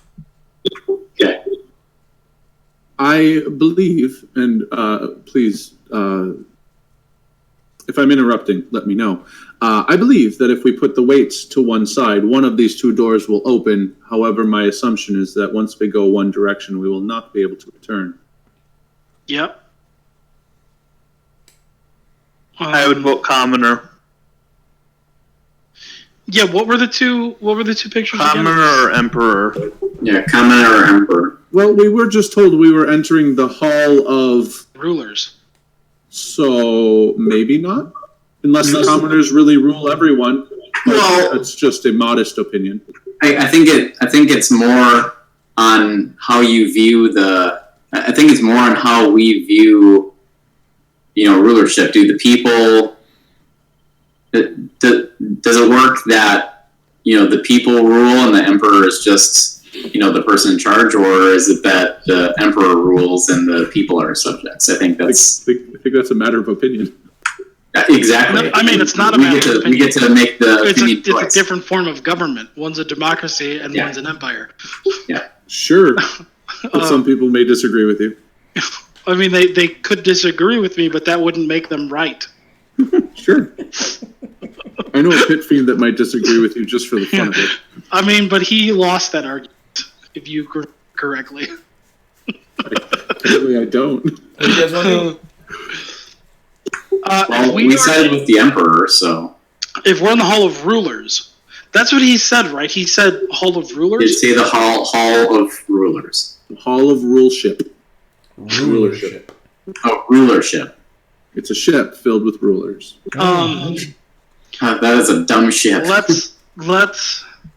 But it's very accurately lengthwise. It's got... What? Do the weights have... Because those are they pleasing just to the Lord. bland weights, or do they depict something?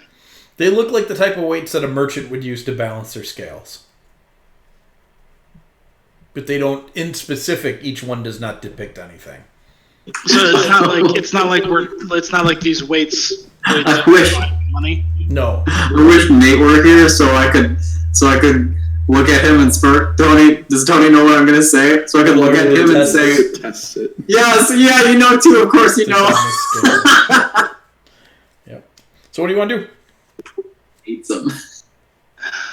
Tests inaccurate weights and measures. He hates them. You want to start putting like one by one on the Emperor side? I guess we would have to take the weights off the peasants and put them on. No, is that what you're saying? The angel figure is carrying all the weights right now. Oh, The scale in the middle is perfectly balanced between the two.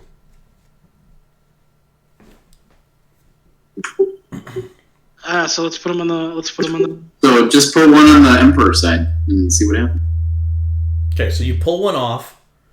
I'll use the mage hand to do that. Okay. There's 10 weights, you said, right? There's 10 of them. You pull one off, and as you pull one off, the scale slides out from the wall. And so you set one down on the Emperor side, and the scale tips towards the Emperor. Did anything change in the room? Nope, no change in the room. Keep adding one by one. Are they all going to the Emperor side? Well, I kind of want to see like if there's a reaction, but I'm guessing there's not going to be until all 10 are on one side. Point of inquiry. Once I put it onto the side of the scale, am I able to remove it? Yes. Oh, do you want to balance them then? Yes, for the moment. Okay, let's put 5 on each. You put 5 on each? Yeah. Okay. Nothing happens. I will move them to whichever side you guys want. I think Emperor side. Can we have before we do anything? We have what was the other puzzle that we did for the? Fair question. I am blanking. That was so long. The other puzzles, you had a mirror puzzle, a stair climbing puzzle, a jump over the water puzzle, and a eyeball facing puzzle. And a mirror golem. The mirror, yeah, you got the mirror one wrong, and the mirror golem came out. What was the mirror puzzle? You had to just get the light to refract in certain ways and hit a certain object in the room. I don't remember exactly what it was, but you picked the wrong object. Well, did we gain any kind of insight into the meanings behind the puzzles? Mm-mm. They didn't seem to have a lot of meaning behind them. They were just more to, you feel like, maybe test you to see if you were worthy to go find the key. Okay. And as a matter of fact, I think that's what the Minotaur told you. Yeah. When you asked him why. Okay. So, do you want to move one of the weights? I think we just put them all on the Emperor side. Okay. Okay, so you move them all to the Emperor side, and the scale shifts, and now it is definitely weighted on the Emperor side, but nothing happens. Can we go try opening the door? Yeah. The north and south doors are still closed. Or are you talking about the door back to the west? No, I was talking about like the door that's on the Emperor side. Just push it. No, I don't, Tony. Thank you. So no. I would. So the pedestal slid out. Yes. Can we redistribute the weights again to make them even? Mm-hmm. And then push on the pedestal. Once you push it in, it slides back into the wall evenly, and both of the walls to the north and to the south slide into the ground. Very cool. Yo. Nice. I was just thinking about that. And so now you can see much more hallway. Oh, why is that one like that on that screen? That's really bizarre. We're looking so tiny! Itty-bitty! That was really strange that they were sideways on your guys' screen. It's a little bitty wall. So, which way would you like to go, north or south? South! Let's go south. Okay, so you go south, and then you can see... This is probably the wrong way, by the way. Do we hear anything in this space? Like, is this place perfectly silent, or is there some sort of, like, music playing? No, or there's no music or anything like that. I mean, you hear echoes every once in a while, and maybe, like, when too much dust piles up on the wall and it crumbles loose, that type of noise. It's very, very still down here. Kren Jams Volume 2 is playing in the background. Mm-hmm. So you think you can Kren? So what you see a hallway that has two passages north. One's quite wide and the other's narrow. And then it looks like another one of those doors to the south.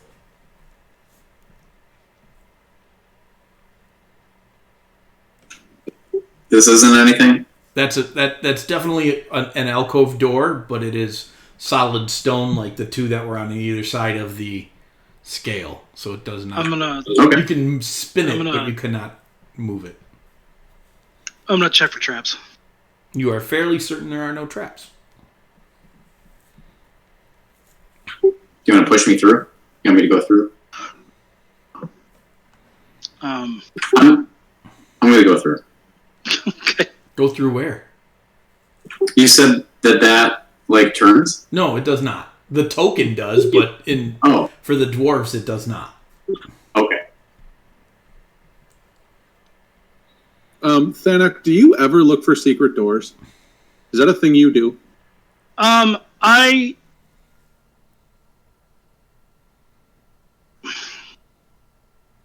Because Filbert never would have, so I never brought it up.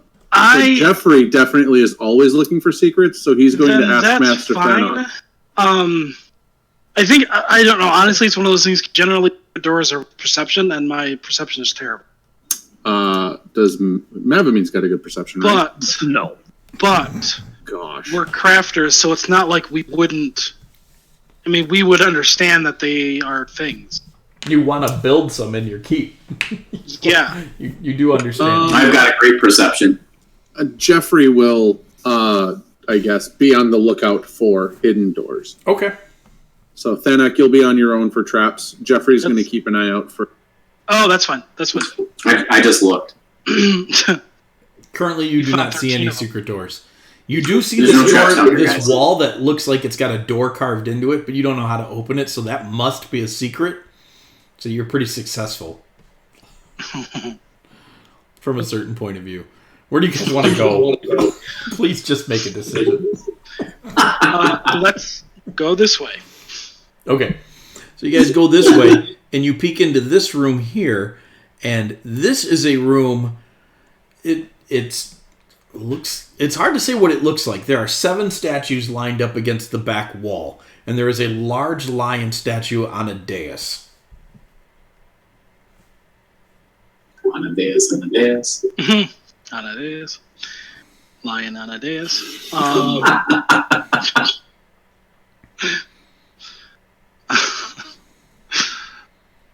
What is that against the east wall? That is a statue as well. Ballistas, they do the trebuchets. It's a little far away for you guys to make out fully what it is, but it looks like it's a man chained up. Oh. Where? In here, these right here. Oh, those are all. Oh. No, Mike was talking about this just Sorry, Yeah, I you didn't said even see east. that. I heard west. All these statues to the east, all the ones that are lined up, are all robed men with their hands folded against their chest. Okay. Okay, and so, but this one over here is a man chained up. Yep. You can't see a lot of details on it, but you can make that out from here. Okay.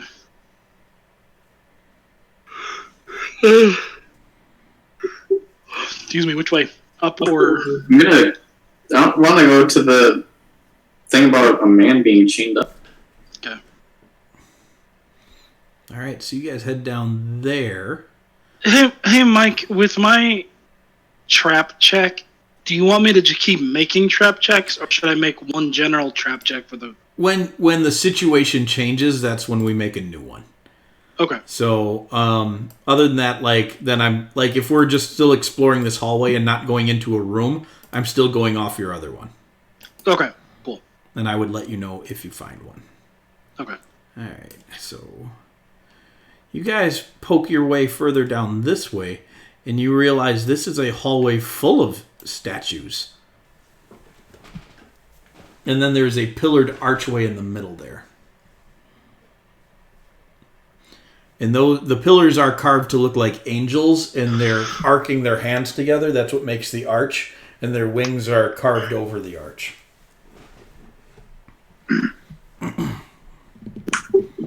But, so at the end of this hallway, though, there is a man chained up to it? It's a statue.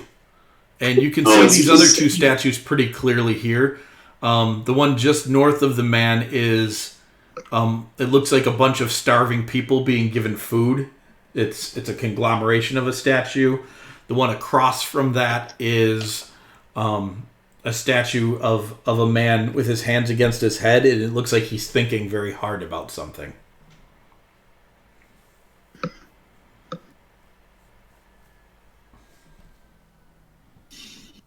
Is there any writing or anything anywhere? Nope. Do you want to go through the big room to the other side and not go through the archway? I don't know. Because it looks like it would just link up on the other side. Yeah. Okay. So you guys cut across through the big room to the other side. And I'm going to give you that there. But the minute you get to the middle of the room, the lion stands up and it sprouts these huge wings. And you immediately have this overwhelming sense of righteous fear and reverence as this being steps forward, and he's definitely not a lion anymore.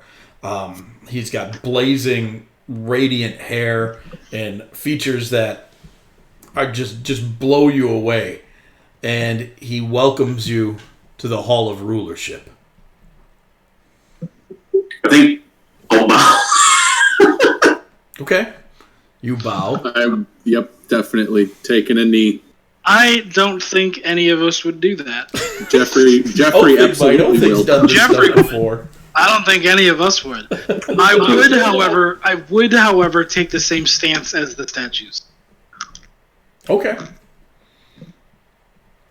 So he steps forward and he says, "Do you wish to pass to see the Queen?"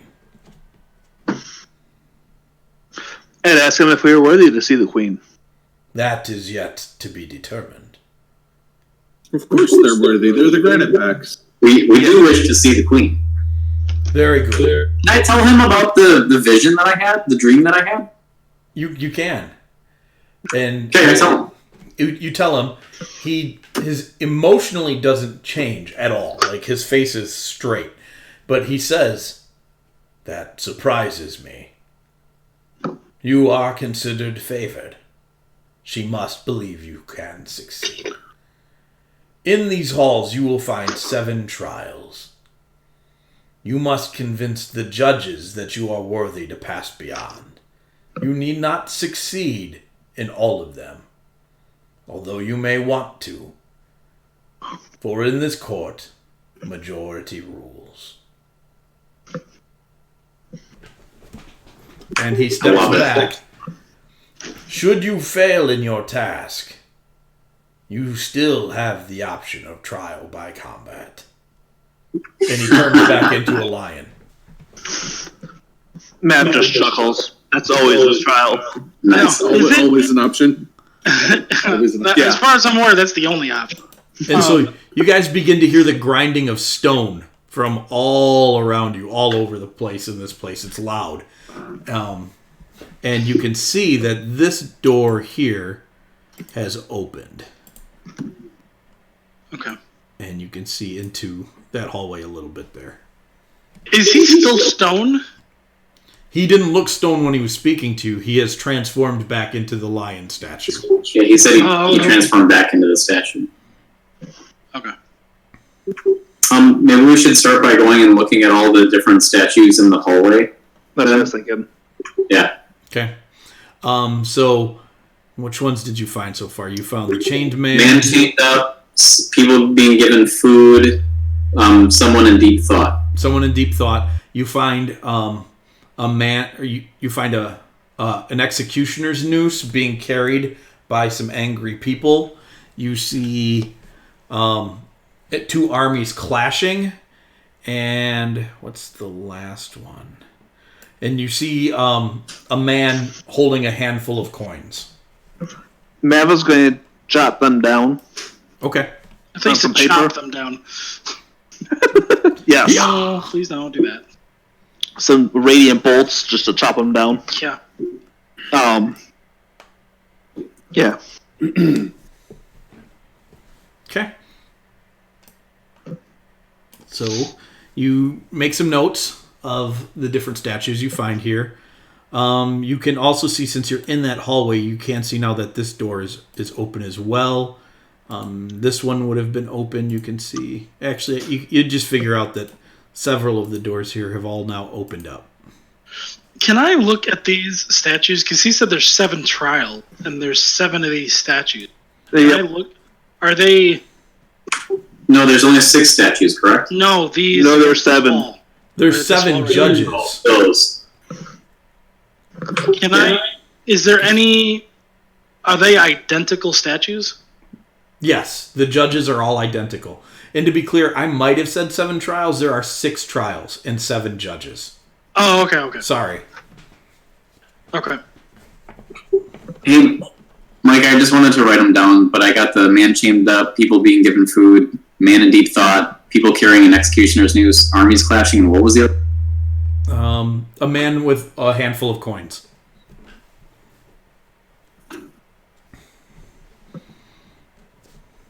Got it.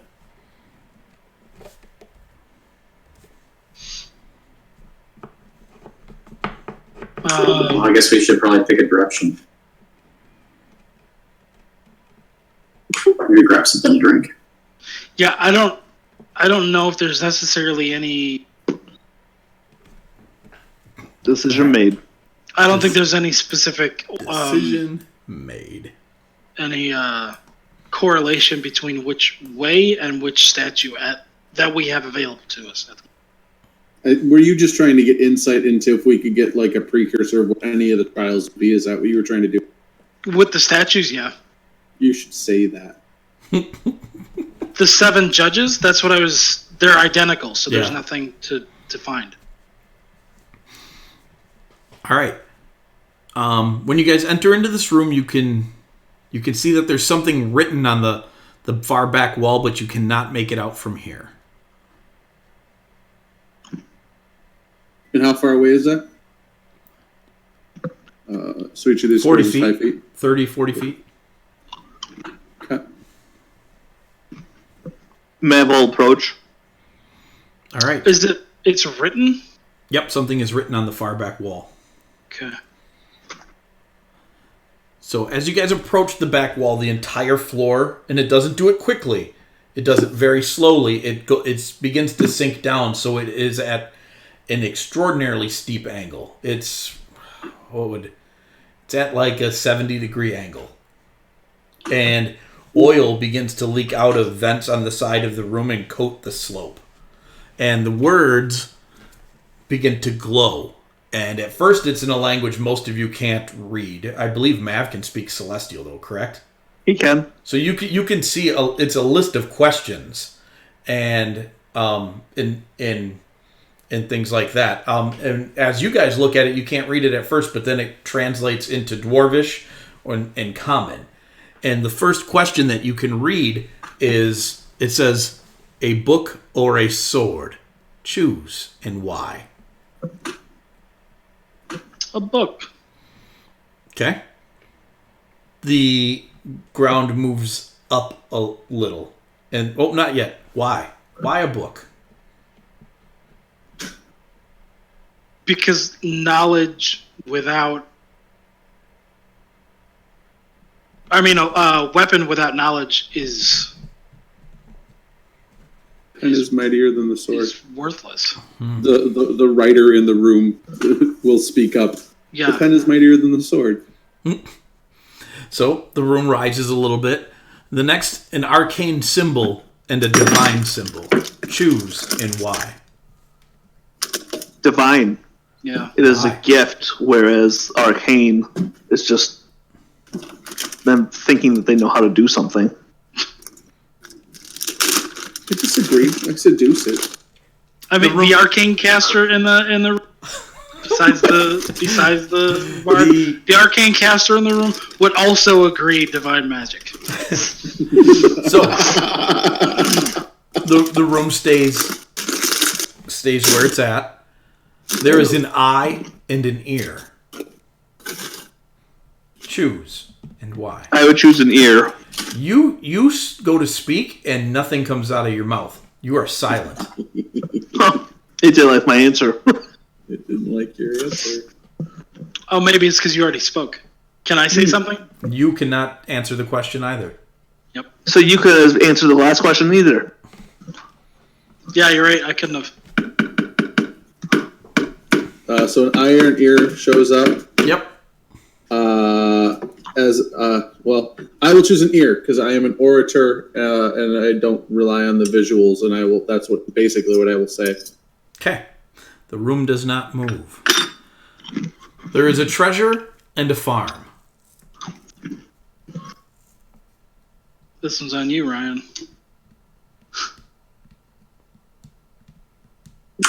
Thinking. Room is filled with oil. A farm. Why? Memories of simpler times. The room does not move. There is a mountain and a river. We don't have enough people. Mav would try to speak up. You can answer this question. And he would say a mountain, as it provides you more defenses to keep you safe. The room rises a little. A young man and an old man.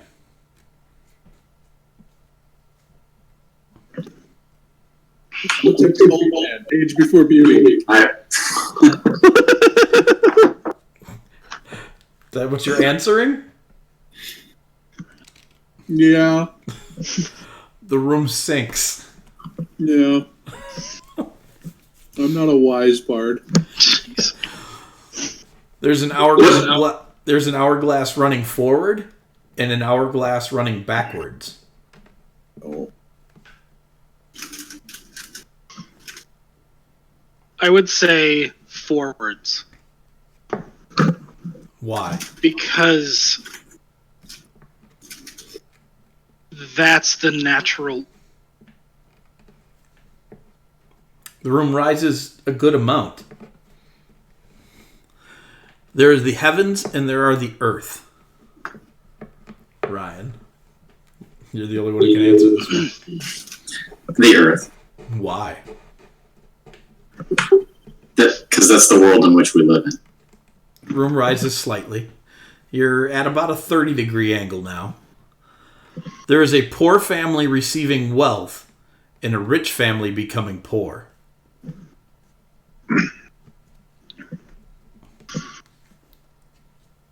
Hey, you guys have experienced that. Yeah. We experienced both of that. Love it. A couple of times, actually.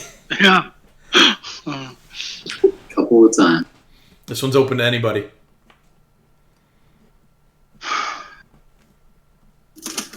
Which one do you prefer? Or receiving Matt. Okay. Othig answers the poor receiving wealth. Why? It's better to give than to receive. The room rises a little. Let's see, what do we have? A criminal being hanged or a criminal working in a mine? Matt would say the mine. Yeah. The mine. Oh. Why? Thanik, you started.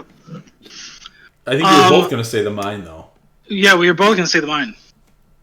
Why? But why? Thanik would say the mine because I don't want this to be like super, so I'm trying to find a concise answer. But the gist of it would be repaying back debt. The debt to society. The room rises Yeah. significantly. That's what Matt was going to say, too. Okay. The room has gone back to flat at this time. There are still 2 questions on the board, though. Do you want to answer them or do you want to leave? Matt would like to answer them. Yeah, let's keep answering. A collection of taxes or a distribution of wealth? I have an answer, but I can't. Geoffrey will speak up and say a collection of taxes, for it is better to be protected by a conglomeration of goods rather than distributing it and letting people do with it what they please. Okay, the room rises up. The slope is now aiming down back towards the entrance, not away from it. Fame and fortune or peace and tranquility? Peace and tranquility. Why? Fame and fortune bring problems. Okay. Peace and tranquility provides, well, a place for somebody to live safely, Okay. especially for those around them. The floor rises significantly in that, and then you watch as some of the stones higher up in the chamber slide away, and you see smoke pouring out of these chambers, and 2 rolling balls covered in pitch are on fire, and they roll into the room and hit the oil and light it up. And the platform you're standing on pitches forward, and you guys begin to slide down through the fire. Please make dexterity saving throws. At advantage, because you're actually sliding past the fire now. Oh, Hey. hey, Hey. nice. Those ones. Now, I'm not saying that we Very would have nice. failed had we not had it.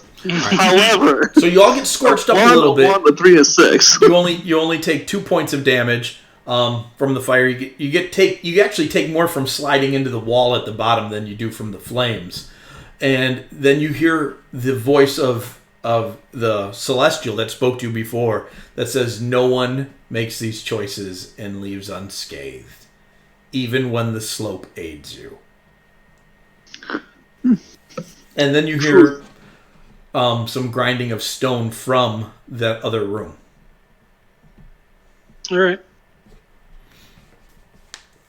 I would absolutely agree with that and leave. Okay. Yeah, I like it. Yeah. So you guys head back out into the hallway. Should we just go to this one?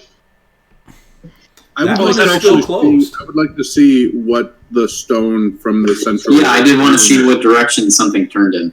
Okay. So you guys pilk back in that room, and one of the judges has their hand raised up. Which hand? Nice. The right hand. Okay.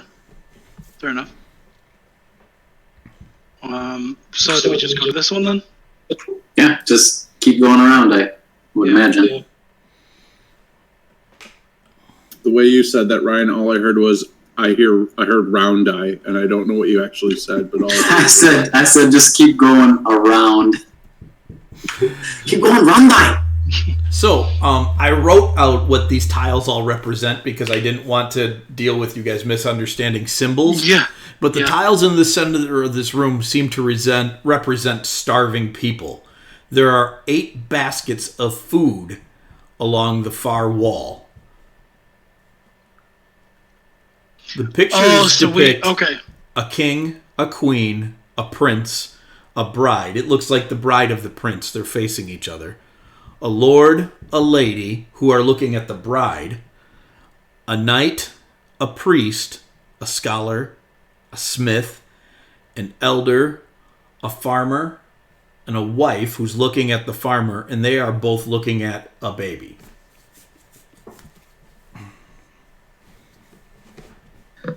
So we have 8 baskets. And 12 tiles.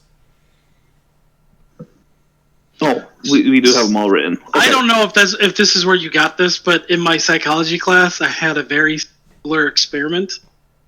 I know, I just made this up. Holy cow, it drove the class insane. Oh, I'm sure it did. Everybody was yelling at each other. It was like, I've actually never gotten upset in class like I did this day. I'm sorry. Yeah, holy cow. So I'm having all kinds of flashbacks and Get the... Oh, wow, really? Well, yeah.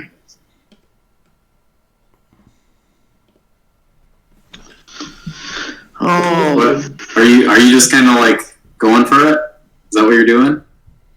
No. I was just this is how I was going to mark off who I was giving it to. I will not until you guys tell me we're done. I won't. If you put circles on there and move them around, that's fine. I'm not going to argue with you until you tell me that's it. That's who we're saving.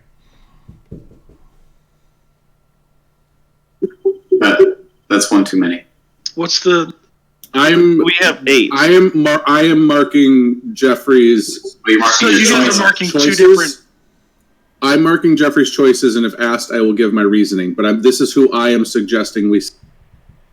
Okay. Who's red, who's blue? Andy's blue. Geoffrey's red. Okay.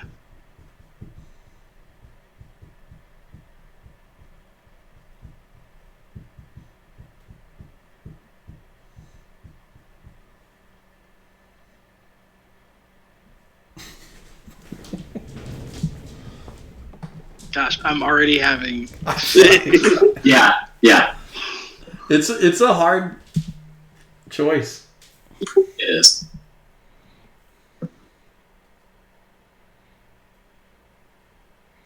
I feel like I totally understood, Adam, what you were saying before you said it, and my initial thought to like having that debate in my head was, I'm going to stay out of this until I'm asked. That's what I tried so hard I to be like... mislabeled these. You guys, there are 2 extra bags of food. Because So there's there's 14 10 tiles. Oh, okay. For whatever reason, it says it went 11-12 in what I had typed up. It went 11-12, and then I hit 11-12 again. So I just looked at the bottom one. There are 4 people that you have to choose not to feed. Not to don't get the food. Yep. Not 6. Okay, I'm going to mark the ones I don't want to feed. Yeah, that's it. And that's why I did it. I thought it'd be easier if you did this. Did it this way to mark it that way. Yeah.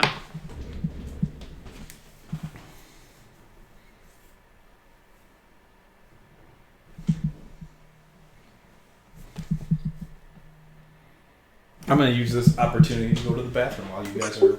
No, Adam and I can't use multiple circles and be all fancy.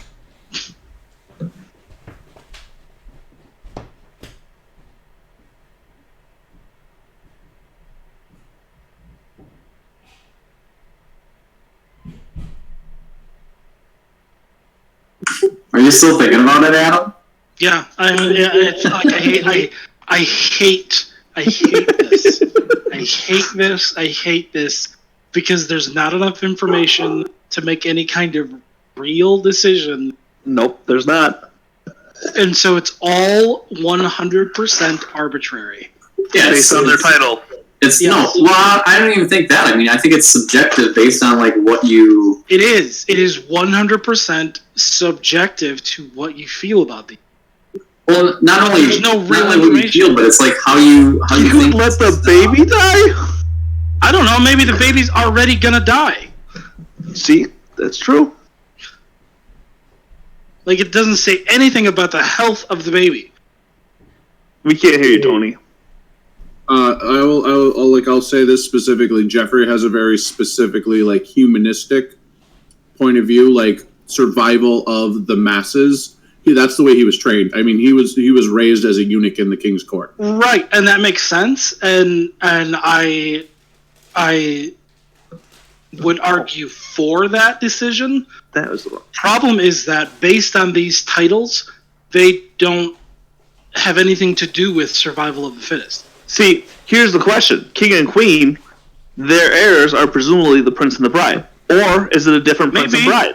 Maybe. Right? Because the prince and bride would be more likely to continue the kingdom than the king and the queen based on age. Yeah, Right, maybe. but that's a tragedy that like is of a national Or level tragedy. maybe the prince and the bride are 12. Morons. Right. This is why I hate this. There's not enough information to make any kind of educated guess, and so it is all Are these statues arbitrary. that we're looking at? They're carvings in the floor. Oh, okay. So it's just literally the word written in the floor. No, there's carvings of these people in the floor. I wrote the word for you guys, so it'd be easy for you to reference. When looking at the prince and the bride, can we tell if they're 12 or older? They are getting married. It looks like. It looks like So they she could be is 12. his bride, and the Lord and the lady are looking at the bride. So it's pretty safe to assume that they are her parents. Oh yeah, let them die. They're useless.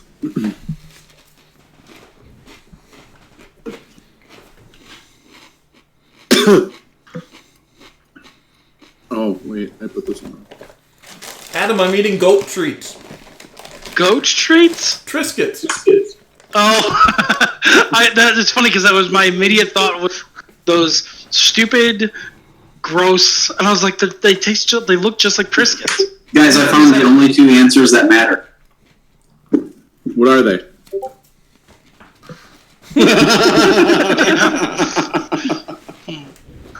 Thank you, Ryan. That's technically only one person. No, it's two. No, it's the princess bride, which is one No, it's person. the Prince's Bride. It's not the prince's bride. Oh, well, yeah, I guess. Wait, Think and Panic? Still the only thing that matters. I have Adam, honestly, for Adam's own help, participating. For my own mental I'm sorry, health. if I'd have known like tonight's moral I great. know. Did you remove yourself from participating in this? I absolutely removed myself. I will get real. I'm not even participating, and I'm getting angry about it. Think? I'm not even participating in the fun of participating. Thoughts, Think? Yeah. My thoughts are. Oh, let's see here. Queen, Prince, Lord, Knight, Priest, Farmer, Mother, Baby. No, who do you not want to feed? Yeah. That's just easy. Who are your four to not eat? Elder, Scholar, Knight, Lady.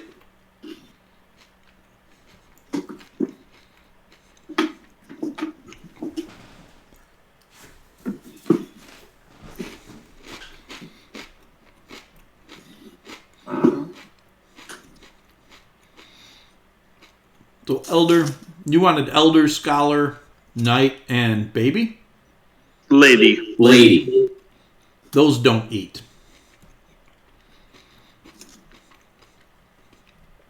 Adam's not participating, otherwise I'd say maybe everybody should just pick one. Yeah. I like that. Let's do that. Hey, Tony, you are 1-2. Ryan, you are 3-4, and I'm 5-6. Tony, you get to pick 2. All right, on it. I will choose the. Well, actually, I'll let you guys choose first. Nope, you get to pick one first. Oh, I'll pick one first. I will let the prince die. Dude, I know. how are they supposed to make babies and That's what the grow the knight's kingdom for. hierarchy? That's what the knight's for. He's better at it. No, dude. It's a lot of movies. He's right. Now, do you understand why I'm not? No, Matt just grabs the basket out of his hands. You decided not to participate in participating, remember? Yeah. All right. Mav, you're up next. You're sticking with the prince. Yeah. I know. I'm the worst. I got Lord. All right. Okay. Ryan? I really want somebody to pick the bride now just to spite. Well, who cares now? Kill them both. We're choosing ones that we don't want. Yep. Yes. These are the people you will let starve Just to one. death. Got it. Pick one. The knight. Can I have a? Can I? I'm not Nope. playing. You've removed yourself. Let's just kill all the men in this situation. The farmer will create the kingdom. Hey, Mike. Who's got this? What is it? Baskets of apples? Just baskets of food. Yep. So Ryan picked the knight. I'm gonna fix this. I'm gonna divvy up all the food so everybody gets it. Just because there's only 8 baskets doesn't mean there's. You're gonna put that many apples on? No. Oh, I can't even help you right now. You know not Let's to do cheat. it. You know not to cheat. No. The thing told you don't cheat, you'll die. I'm not. This is not cheating. Well, I don't agree with you at all. This is an adult skill. Abstract thinking is an adult skill. So Time is an abstract concept. It's not cheating to know what time it is. This is D&D. The game's not that hard. So I don't disagree with your decision, but I'm going to add to it by saying, put out some of your own provisions, and I'll do the same. Yeah, let's all do it. I mean, I'm fine with that. I don't have any. You noob. Wait, no, I have rations. Never mind. That was Philbert. Well, you have to. No, Philbert didn't keep food because he had good berries. Oh. But I'll help with that. Why not? Before we put the last basket down, we'll put out some provisions. But those Mind are what we have. I've also thought in the past that I had good ideas that turned out to absolutely blow up in our face. This is not a bad idea. This is not a bad idea. It may not be the correct answer, but it's Remember not a bad idea. that mirror water room that was on the other side of this? Yes, it was the wrong answer. It wasn't a bad answer. Remember how many hours we spent there? That was bad. Remember not reading the words on the bubble holding Orcus? Pepperidge Farm remembers. All right. So you guys start to distribute the food from the baskets. You add some of your own food, and you disperse it to all of the people. And you watch as the people consume. Like, once you set the stuff onto the tiles, it slides into the tiles and becomes part of the scene. And then they animate, and they start to consume. And I need to make a bunch of D20 rolls now. How many is that? It's 8, 9, 10.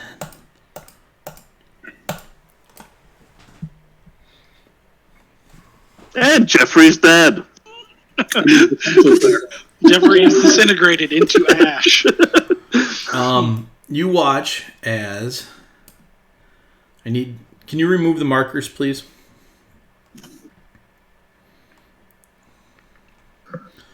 This is interesting. I feel like that statement is interesting. Whatever do you mean? Because you're the one who came up with the challenge.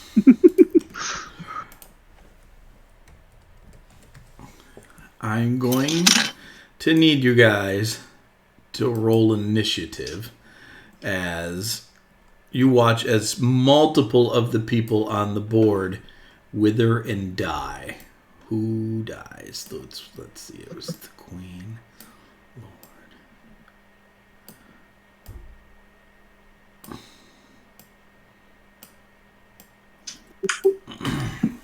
We did put in some of our own food, right? You did. Yeah. I gave them all because of that a +2 on their rolls. I just still rolled real bad. There are 3 ones in that pile of. Are they allies? I can negate a 1. My wife's home. You guys are now on the board. Put your marker away.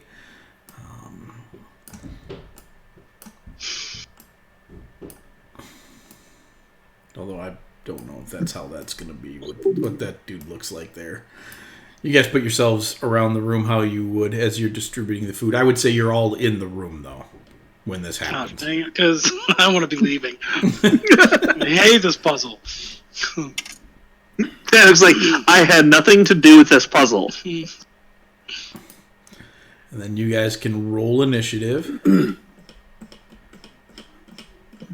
I think we all did. I missed my +7. I bet you do. Mine should be a 2. I don't know why I have a 7. Okay. Yeah, that's weird. All right. You watch as in the images as the townsfolk die, their body pops up as a specter.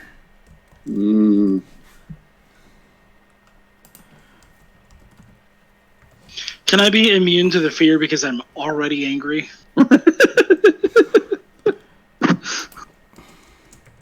Fennec washed his hands of this matter. Yeah. Adam washed his hands of this matter. I'll point to everybody. I'll point to everybody. This is your fault. I'm sad and very proud of this puzzle of mine now that I did. So. Oh, jeez. Multiple specters pop up into the room. And Adam, more died because of your indecision then. Don't put that on him. I wasn't indecisive. You now hate you too. Yeah, he decided not to decide. Geoffrey? I decided to feed everybody. Jeffrey. That's true. I actually decided that as well. You're up first, man. Holy crap. Alright. Why not? This is going to be great. Well, I'm going to... I don't like that there's one right next to me. Why did you do this? Why do you do this? They got saving throws. No. Saving throw. Target that one that's right next to me, and I'm going to viciously knock it. I'm going to tell it that it's a bad specter, and it should feel bad for being a specter. It'll fail. It feels real bad. It's going to take some psychic damage, and it has disadvantage on its next attack throw. Okay. So that's my action. My bonus action. I am going to... Oh, that's not a bonus action. I thought counter charm was a bonus action. Oh, well.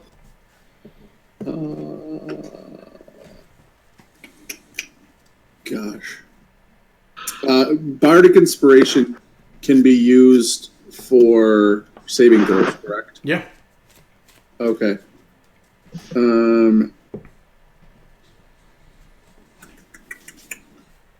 I'm going to heal Mav with my undeniable logic, and I'm going to just remind Master Mavamine that he is resilient and stalwart. Roll Awesome. a d8. I mean, he's only missing 2 hit points, just so you know. It's true. The more important part's the side effect of it, not the heal. Oh, okay. Okay, cool. He will have advantage on his next saving throw. Oh, nice. So, but I will heal him for a d8 as well. Nice. That's pretty cool. Thanak. That is the undeniable logic of Geoffrey Goodmark. I feel like at this point, Thanak and Geoffrey would have some great times together. Potentially. He has nothing but nice things to say about all of you. Probably not for anybody who's hanging. All right, Thanak, you're up. Let's cook along here. It's getting closer to 9:30. Yeah, I'm gonna move. We're actually right there. Okay. And I'm gonna cut a bloody swath through these guys. Smack. Is that over his? Is that 5 Yeah, over that's his going to AC? be over their AC for sure. Okay. But this creature is immune to bleeding. Oh, so take off 4 then. It can't bleed. Okay. Are you sure? Yeah, Does it have blood? I believe Ghostbusters taught us that ghosts have a blood. No, I don't think they did. All right. Dying. So Oh, you're Thanak cleaves the best. mother down. Thank you so much. Good man. Yep. Anything else? I'm gonna move right back here. Okay. in Othig, case you're the up. guy decides to move.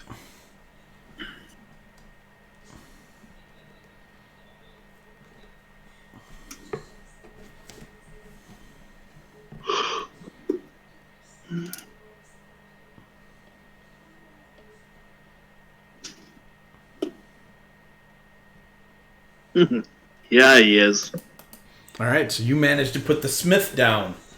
Nice. And Priest. you're He moving to killed the there. priest. Cool. All right, so the queen screams that you should all bow before her, and you need to make intelligence saving throws. Oh, frick. Mav, you have... Ooh, I get to re-roll this. Yeah, I'm gonna reroll mine too. I'm going to use my D4. You can remove my war gong. I am also. Oh, I'm so glad I can re-roll that. Yeah, I'm gonna use my D4 as well. Mike, So is I have a this, total of 17. is this a fear or charm effect? This would be a charm effect. Okay. So everybody has advantage then, right? No. Because you have counter No. charm. No, you don't Counter have counter charm. Counter charm requires an action. You can Gotcha. do it outside of combat, but in combat, it's. I was using Indomitable. Gotcha. Yeah. Oh same here. yeah. Nice. Corner. So none of you fail this, and wait, maybe Mav did. Mav 13. Mav, you do fail this. The DC is 14. So Mav, you throw yourself on the ground. You are now prone, and the queen. Actually, I got the queen and the lord in the wrong place. Not that it's going to matter all that much, but the queen will slide to here and make one attack against Thanak and miss, and one attack against Othig. And Can I take my attack after her?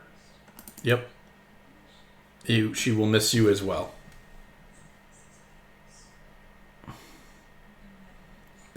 Okay. Then it is the Lord's turn, who is going to disappear from where he is and reappear over Mav. Well, that's not a spell or anything, is it? Nope. It's incorporeal movement. 17 hit you, Mav? Yeah. All right. And he is going to do 8 points of necrotic damage, and then he's going to raise his hand, and he yells, "Ride forth!" And from out of the wall in the north, dozens and dozens of spectral cavaliers come charging at you guys with lances down, and I need intelligence saving throws from you. Ooh, that's good. I'll use my D. Well, actually, I don't even know that it matters to roll that D. No, I would not waste your D4. And you guys, if you made your saving throw, DCs are 14 for these. So if you made your saving throw, you take 10. If you failed it, you take 21 points of psychic damage. Dang you! The priest begins to chant, and resummons the mother. Is it a spell? Oh shoot, I can't add him that way. Hold on. It would be a spell.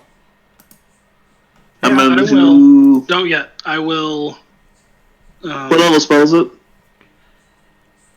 You need. Well, to I'm gonna. Oh, you know. I'm gonna try to. 5th level spell. I'm gonna Muddled. smack his hands or whatever. Okay. Bam. So you definitely make your athletics check against him then. Oh yeah. Oh yeah, you do. Yeah, you get him good. So you delay it. How did we work that? We haven't done this in a while. I think you said it delayed it by how many rounds above. Yeah, the difference. That seems like a lot. Okay. It wasn't. I might have been like half as many rounds. Half as many. But it had to do specifically with the difference between the save, the athletics check, and the difference between the athletics checks. Okay. So does that make make a counter athletics check? as well? Okay. Then that would be... Alright, the priest is extraordinarily frustrated. It looks like he's never going to ever be able to get this off. So then he is going to reach out to touch Thanok instead. But if you, Mav, if you wanted to suck that up, you don't get the downfalls of that, correct? Correct. Which is the negatives to my HP. Yep. For sucking it up. So which I'm going to do. I'm going to suck it up. Okay, so he's never going to get it off anyways. And so now the spell has been sucked up, and it is forever arcanely frustrated. Yeah, I know. It is the farmer's turn. You guys begin to hear the baying of hounds as several dogs come tearing into the party, and they are going to attack Geoffrey. Geoffrey, make an intelligence saving throw as these hounds rip into your flesh. No attack rolls, just saving throws. 13. I'll use my D4. Okay, then you will make it because it's a 14 DC. So you'll only take 5 points of psychic damage. And then the farmer pulls out his hoe and he attempts to hit Othig. And 17 does not hit you, Othig. Okay. No. Mav, you're up. Mav is going to stand up and cast Spirit Guardians. Oh. Bye, boys and girls.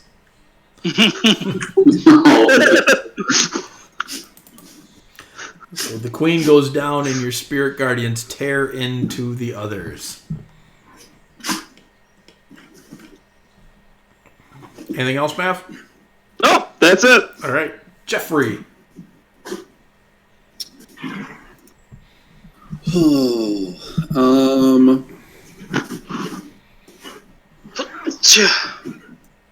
Bless you.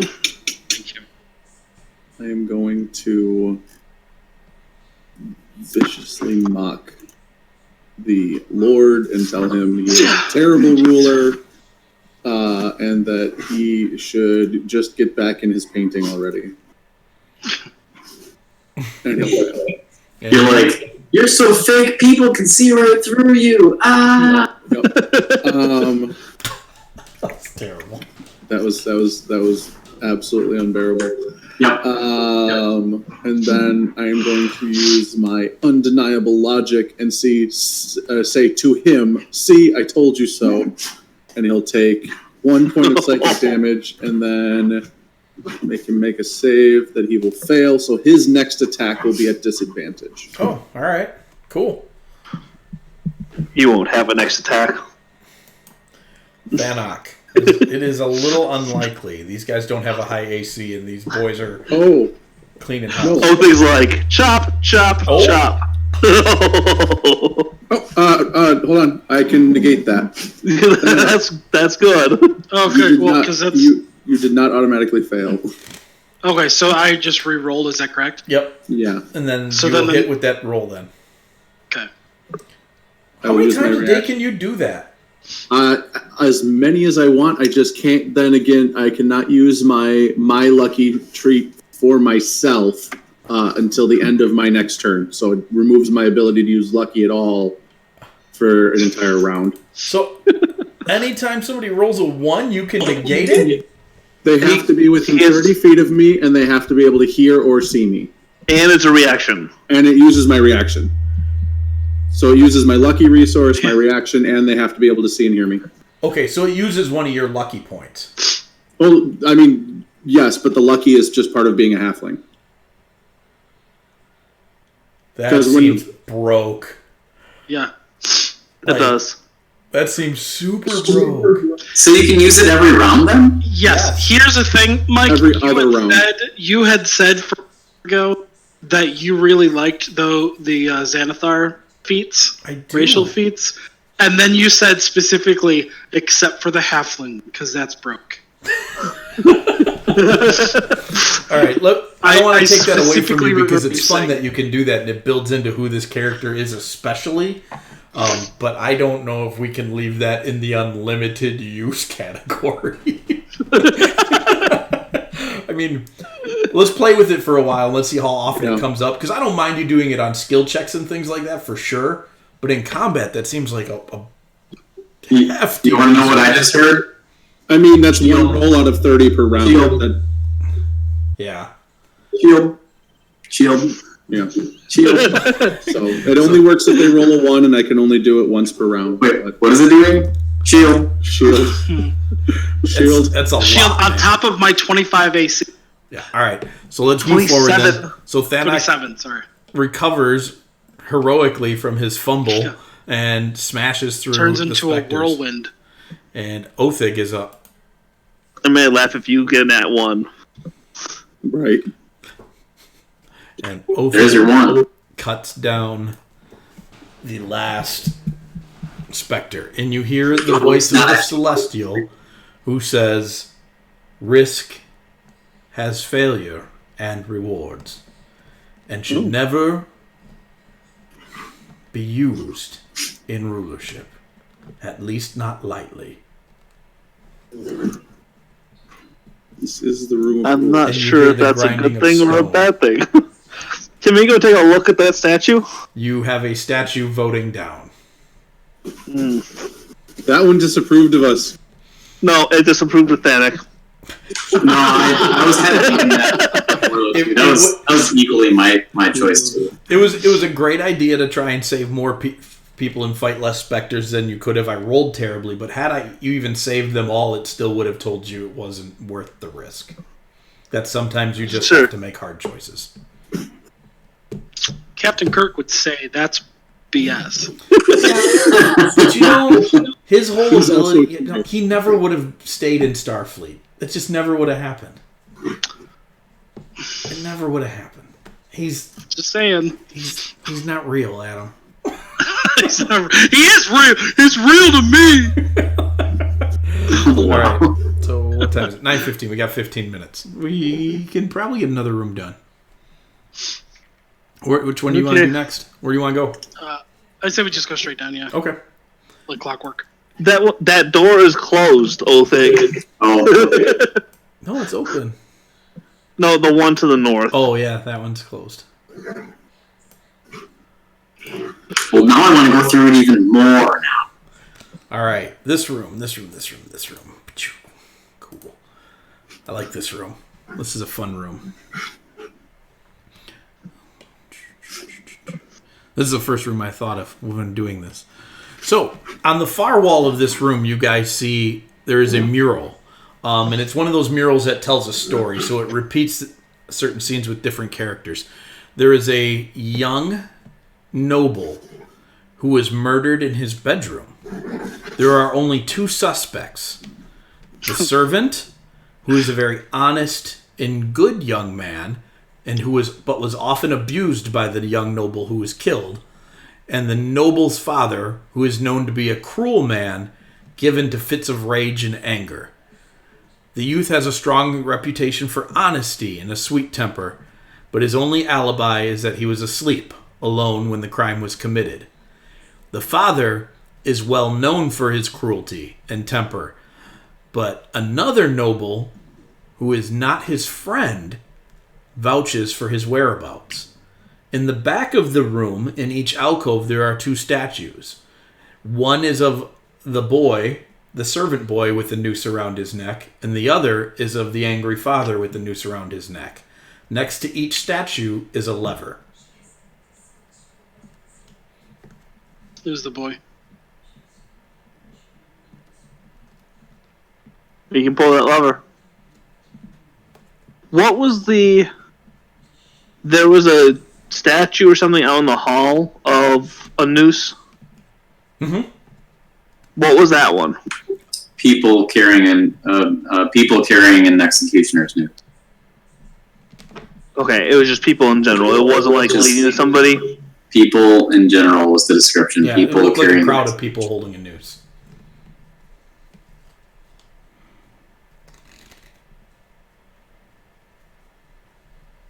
I'd agree with the kid. Yeah, I would too.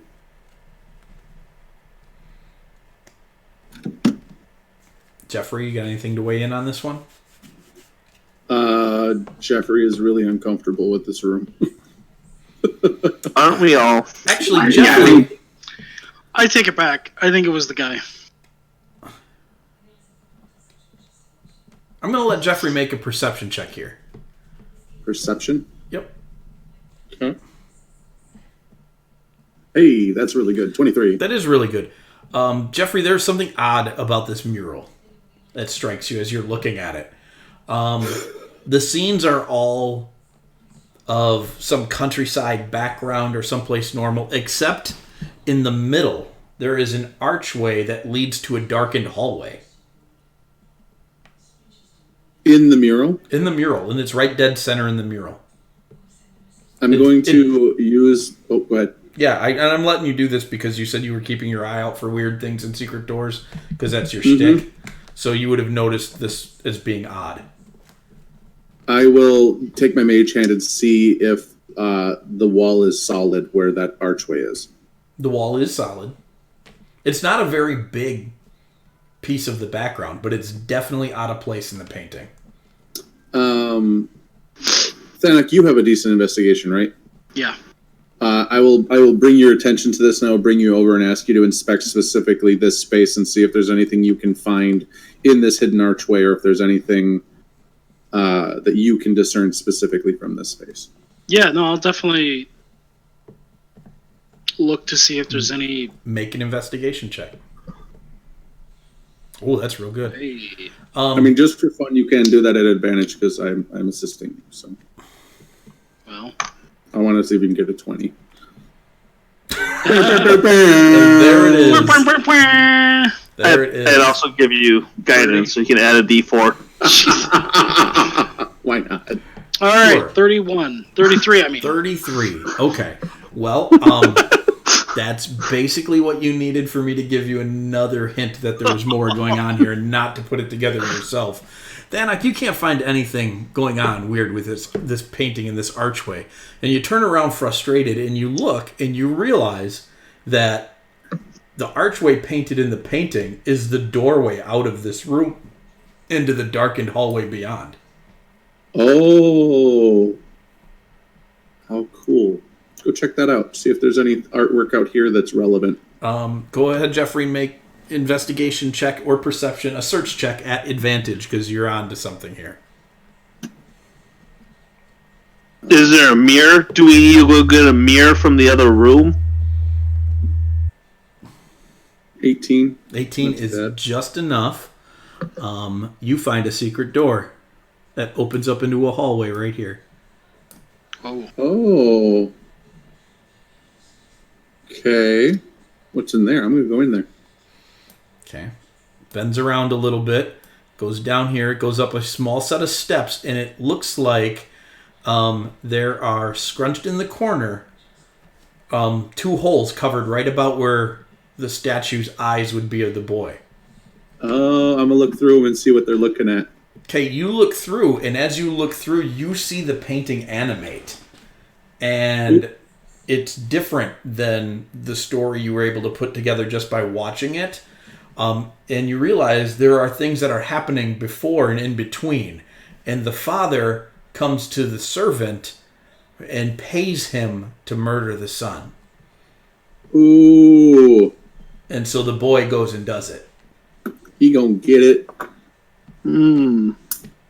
So, wait a minute. So the father paid... The servant. Paid the servant to do it. And then went and got an alibi by hanging out with somebody who didn't like him. Yeah. I would totally hang them both. Yep, absolutely. I mean, yeah, is that an option? Let's do it. You could attempt to pull both levers. Are you sure? Yeah. Yep. Yeah, he's just as culpable for doing something he was paid for. It's still illegal. It's still murder. I think that's just as good of an option. If I paid Dan to kill Othig would still be upset. Yeah. Yeah, let's pull both levers. That was the joke of the night right there. I love that one. I'll think be like, dude. All right, so you pull both levers, and the statues animate, and the floors drop out of the platforms that they're on, and they are hung. And you hear that the voice again that says, "Not all things are as they seem. Further investigation and rulership is always warranted." And you hear the grinding of stone. How awesome. Go check the statues. That's probably a plus. 2 of the statues have raised their arms. Hey, look at Oh, that. Well, yes, so 2 of... No, there are now So 3. So two more. 3 raised Two their more. hands. Yep. Ooh, interesting. majority rules. We only need one more, guys. Well, Because you assuming said that we there don't was- lose 2 in one of them. You said there was 7 judges, but 6 trials. Mm-hmm. Yeah, and we just gained a second. So this was probably the one that had the extra. Possibly. I mean, there might be other ones that... I mean, we could possibly screw something up so that 2 or 3 of them say no. So that all 7 go, nah, fam. Yeah, These guys are bogus. Hunt. We'd give none of them food and keep it for ourselves. I'm sure that would have Worthy. gotten a lot of no votes. I think starting next time, we'll just go on to the next one. Sounds good. All right. Yeah. So then we will stop there for tonight, and that's where I will leave you guys.